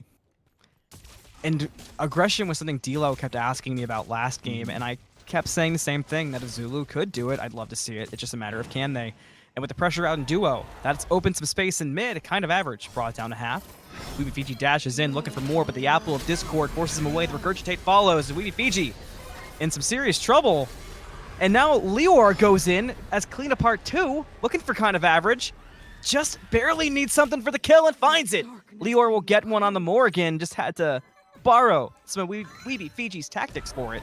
Now Weeby turns on kcstriker. liore around the corner, but Weeby's got to survive long enough. Dark Pillars come out. Now Weeby's stuck in the Dark Pillars. Cactus dashes through, and a Frenzy gets popped for good measure. But the Frenzy will signal the end of the fight, oddly enough. And they'll go their separate ways. Back to solo, and AjRave is giving Forerunner a run for his money and forcing him back under the tower. That might be the most safety that AjRave has had this entire game, let alone set in solo. It was funny when you said, and the fight's ending, and then we switched over to this humongous monolith just swinging his arms on the side. But yeah, that was a really cool fight to see at the left-hand side of your minimap. Cleo did really well there with positioning, and then a really cool switch from liore on the Morgan to Cleo. I did not expect to see 3 tearing the veils. I thought I was seeing a glitch, but it was actually another tearing the veil in the top left side near the green. And I was like, oh, wait, what's going on? I was like, oh, yeah, the Morgan. Came out of nowhere. The Morgan. Yeah, it came out of nowhere. But there were 3 of them. They were all kind of like going out. Really cool and really good fight from them. If we can keep seeing that from the mid lane, I kind of said that the mid lanes were going to be looking for some aggression, and that's what's been going on as of right now. liore has impressed me a lot this set. NoboFish is somebody we know is fantastic. You don't get to finals as an ADC sub from Challenger unless you're good. With AjRave having trouble, Boulder secures it for Forerunner and solo. TheWeebyFiji couldn't get there in time to clean things up. But again, clean point, liore. Been dominant. Keep your eyes on liore as we go through scouting grounds. Could be a sneaky mid laner. Kind of average. Getting kind of aggressive on the opposite side jungle. Gonna secure the purple away. And that's buying more time in mid for something. Stanaway gets aggressive with liore, but by the time Stanaway got in ultimate, Dark Pillars have been dropped. Wasn't a lot to follow up on. Another sporadic fight. Yeah, you would wish to see, you were talking about AjRave being a little bit more on the safe pick here with the Cthulhu, but it ends up getting a solo kill for Forerunner. Forerunner has just kind of shown pure skill as far as a solo lane aspect goes. He's building the previous patches Hercules build. I've seen a couple different builds coming out of Hercules, but going with the Golden Blade instead of going for like a Shield of Regrowth or a immediate Prophetic Cloak or something like that. I'm happy to see that he's actually still being aggressive and not scared of a Cthulhu who is still so tanky. Funny enough, building Benevolence on Cthulhu and a big dash out here from Weeby. KC gonna throw the Apple of Discord out just to try to create some distance and some safety. And it will work for the time being, but with 2 veils pierced, I'm not sure if KC will feel confident to push up, but so far that actually is the case. But Xray wants nothing of it. Dual lane getting pressure as well, trying to get that Bastion, get that extra gold in the pocket. NoboFish? I was confused. I guess Bastion save, maybe that's worth it. This pacing is so much slower than these first 2 games, and I find that really interesting, especially when you consider what the first 2 games were like. You would almost expect 10 more kills by now. You would expect 10 more kills, especially how many ganks have already come out, it feels like. Tons. I haven't seen Bakasira and as many lanes as I've seen, but there's the Cthulhu going up into a big ultimate. It's not going to do too much to a Hercules. Hercules is actually just feeling confident enough to continue to beat him and dive the tower here. Will kill. Kind of average over the wall, and AjRave gets the return with some help from the tower. My goodness. Kind of average now has a kill from it. That felt odd. That doesn't feel like it's how it's supposed to be, right? Like it No, doesn't feel like you're supposed to. But you got to keep in mind that Golden Blade, even though it was nerfed a little bit in the every damage item was nerfed in the previous patch, which was done a little bit over a week ago now, or a little bit less than a week ago, and it just lowered every damage of every single item, so that when Hercules still has this Golden Blade, it doesn't matter because he's still going to hit as hard as he can because he slams his big old stick on the ground, walks towards the Cthulhu and says, I don't care one bit that you're a big old monster, and I'm going to hit you a couple times, and it's going to still hurt a lot. Brutal, but accurate for sure. 9 minutes and 13 seconds hit, and we're 3-2. Xray barely trailing Zulu in gold, but the feel has been completely different as we've been discussing. Yeah, and as we get closer and closer to that 10-minute mark, I'm kind of curious if our Stygian Beacon will be a first big fight. Maybe they're going to make me a liar. CACTUSARMS getting pushed away. Frenzy was popped as well. Dual lane, Petrify and Regurgitate don't equal a kill on the Shadow under the tower. And that's a lot dropped for no return over there. I think they might have got beads, but that's about it. 160 seconds remains on Ishtar's beads as of right now. So, a good pool, but also not a kill. Great dash here for a possible kill, unless Kind of Average can get over the wall. Takedown? Oh, wow. Kind of Average barely. Oh, no! The Pierce the Veil goes and pierces Kind of Average and deals with the Bakasura problem. That's not what you wanted if you were Kind of Average. CACTUSARMS runs into the same trap of WeebyFiji. They're handing kills to the Kalina. Double kill for Weeby. Could it be even more than that? Beads forced for NoboFish to stun hits, and liore finds it through the wall. Goodbye to NoboFish. Hello to our first big advantage of the game. And a big first gold for you as well. This is the objective that you need right now if you're on the side of Xray to push you even farther ahead. Look at those XP and gold right now. Only 100 gold separate this. This will separate them by a lot more than that. Possibly around 800, 900, maybe even 1,000 if they're feeling like. We'll see here in just a second. There it is. 1,000 gold in the way of Xray, which is exactly what you want if you're leading the score 6-2. Good kills there from Stanaway, not from Stanaway, excuse me, getting the kills, but Stanaway from creating the aggression for his team to be able to follow up on. Something that is discussed often is when to get hastened in a build on Baka and Kali. Getting it right after Golden Blade. Give me your thoughts, because I feel like you're lacking a bit of power. The item is supposed to be kin size that you're supposed to go for second. I usually would never recommend Executioner onto a Bakasura if you're looking for especially a crit build.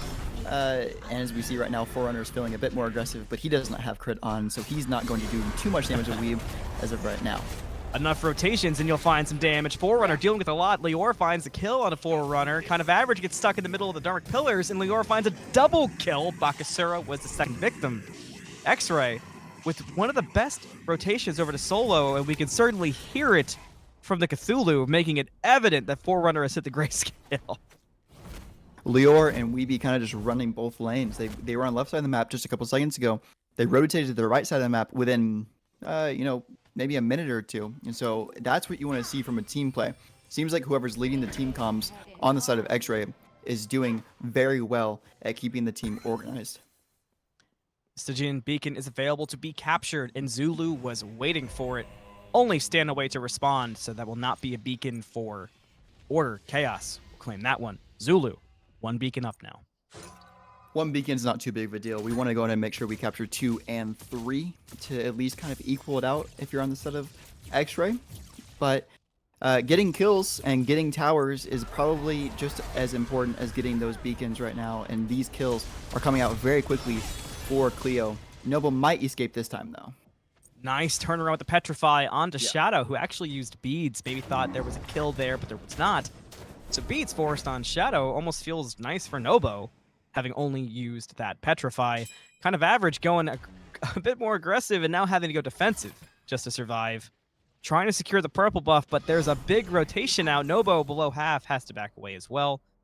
But Xray, despite a big rotation to duo, not finding anything big out of it, but still standing aggressive. At some point, they have to go in. Weeby gonna try to make the first move through the wall. Pierce the Veil, not gonna find it. Stanaway jumps in. Dark Pillars fall enough. Stanaway's caught, goes into Dragon to try to survive. The silence follows. Nobo gonna die. liore on a rampage. turning into Discordia, finding the Strife moves themselves, and it proved to pay huge. The rest of it fizzles out more than it should have, considering the gigantic rotation and how little is on this side of the map at the moment. Will at least be a tier 1 for Xray. Feels like a teeter-totter, man. It feels like we're just going from one side to the other side to one side to the other side. As I was saying just a couple seconds ago, they're rotating like a group. This is 4-man rotation to right, 4-man rotation to left, and they did it 2 more times.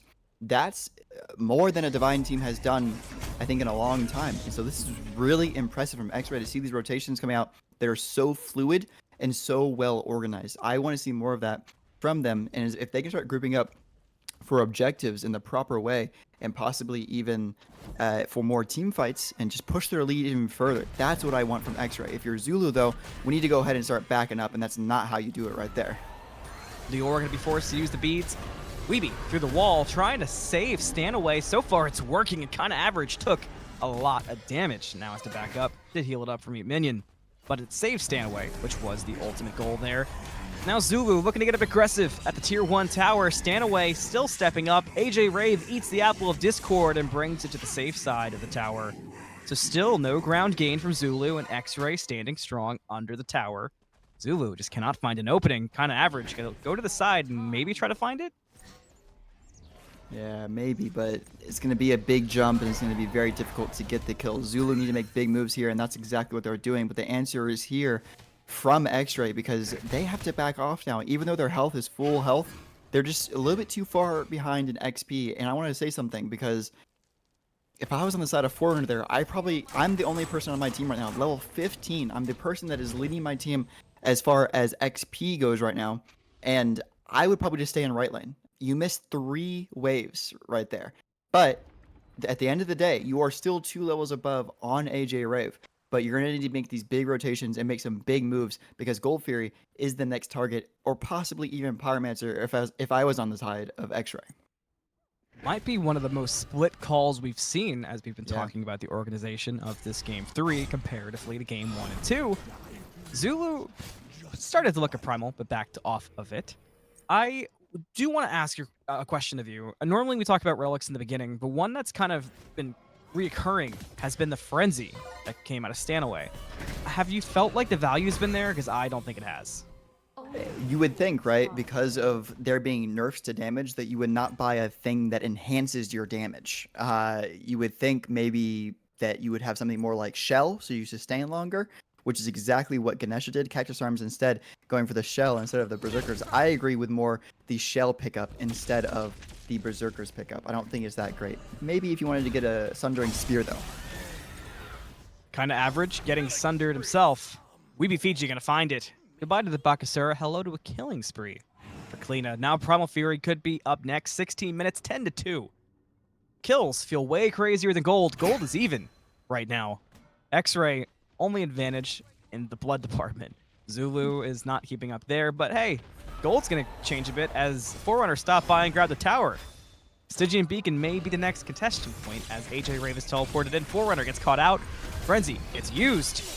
And this fight looks okay for Xray, but we've thought that a few times. And every time it's been true with Zulu, always having the opportunity. Backing up, playing it safe. Xray just not comfortable starting it yet. They need to get in there, or they need to go ahead and back up and go get an objective, right? This is an option between going in. You can't do the middle ground of kind of dancing around, because if you dance too long, this is what happens. You have 2 people left in mid, and they're just standing here now, especially when it's just your 2 tanks. It's going to be a pick possibly right here on AjRave. AJ gets pushed back, only level 14 currently, and dealing with a lot. And a lot was coming from the Regurgitate. Goodbye to AjRave. Of Petrify finds a stun and equals a double kill for kind of average. And they're going to dive even further than that. A knock-up, and Forerunner finds WeebyFiji alone.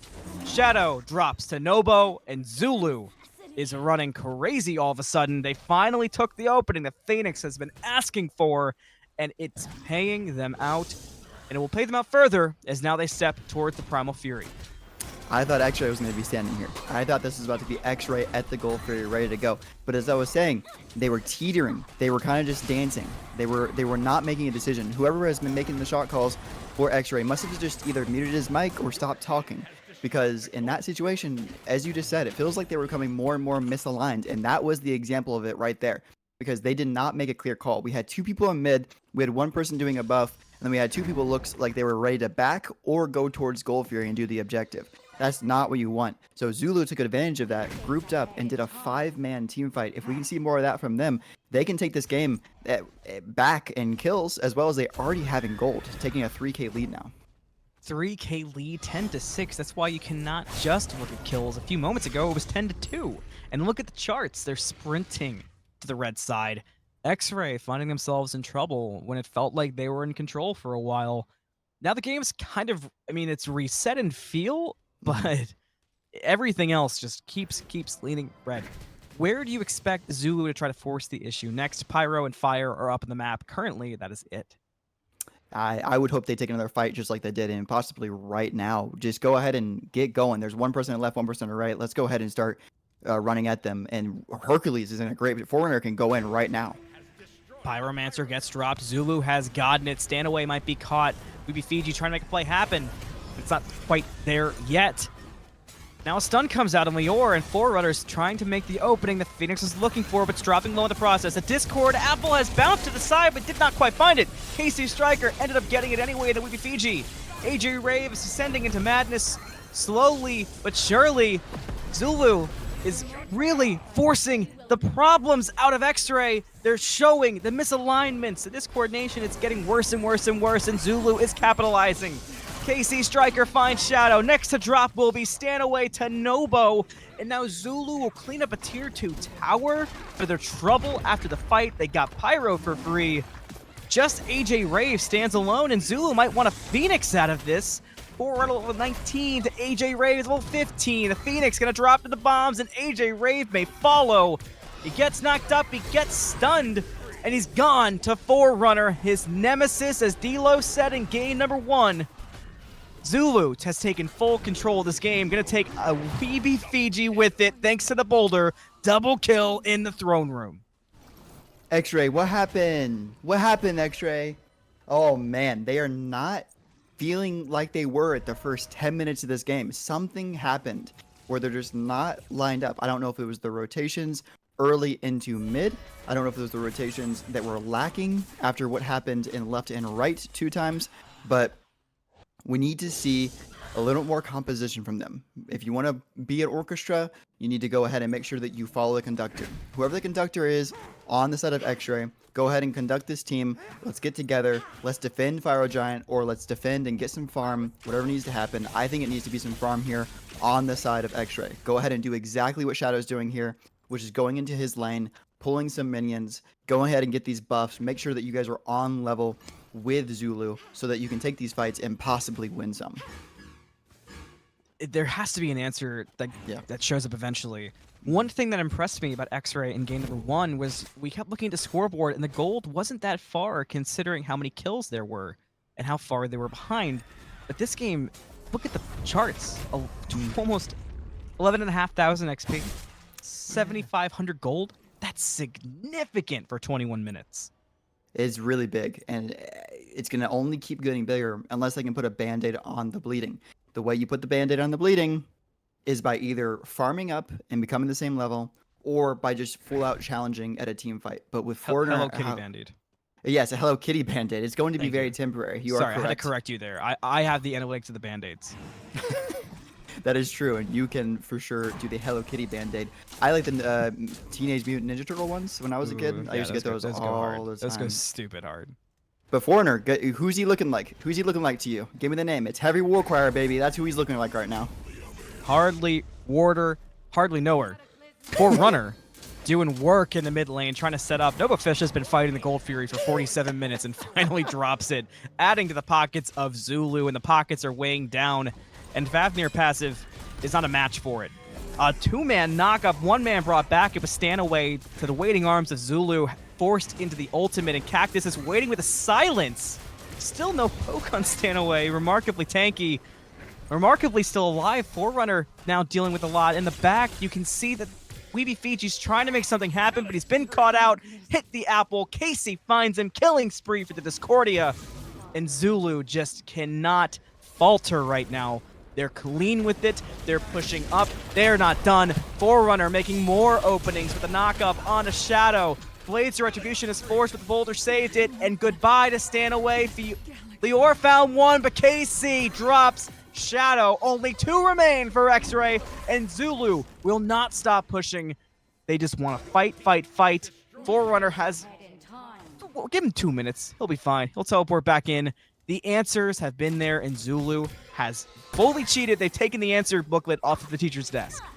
They have, and that's exactly what I would have said as well, is they've kind of just taken this formula that has worked for everyone else and said, all right, it's ours now. We're going to go ahead and make this formula and maybe make it just a little bit better, because if they can keep doing exactly this, which is just pushing down, Forerunner just walking at them, and then the rest of the team coming in, securing kills, not allowing for the Weeby to be in the back and just stand there, because you saw the fight was so split because they said, hey, Cleo's here, get out. And once again, Weeby gets caught here, and he cannot get caught because Fire Giant is the next challenge. Ooh, there's a big boulder. Boulder? Weeby's still alive, but not for long. Forerunner will find it with the basic attack reset on the heal rampage for the Hercules. Zulu now in prime positioning to force the issue and potentially take this game. Liore barely alive, getting chased out by Forerunner. Everyone's low for Xray, and Nobo is going to start cleaning house with a double kill. Xray on death's door, and Nobo's knocking with a triple kill. Zulu has hit them so hard that Xray threw the controller and paused the game. But the problem with throwing a controller, it's broken, and now you're stuck with your mom breaking down the door and saying what that noise is. Zulu is problematic. Xray has had no answer, and the Titan will fall to Zulu with it. A dominant latter half of Game 3 will equal a victory for the Chaos side, no matter who drops at the end.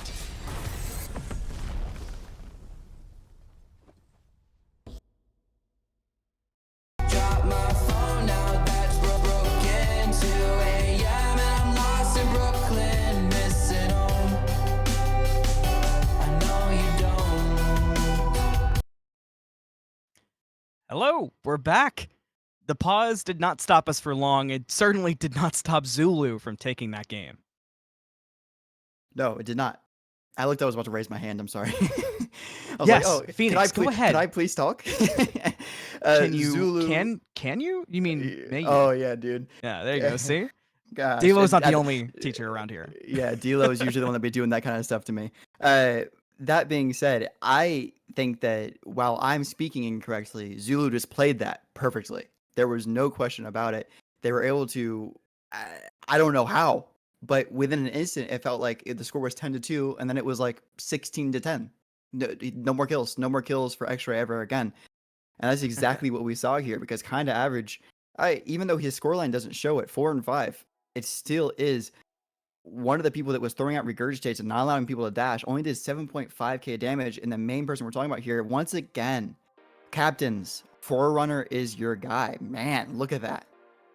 Forerunner had a nasty set. If there was 2 things that were consistent and 2 players I'd like to highlight who we aren't aware of, because Nobo and Cactus, both in the finals of Divine Season 2, that has to be at the forefront of your mind. But Forerunner and Liore both showed up, and they have printed their applications, laminated them, and put sparkles on them. Yeah, if you're a captain, I'd be looking for all 3 of them. NoboFish has the reputation of being a great ADC, going up from Challenger Division up into that Divine Division. I would not be surprised if he was in Immortal here soon.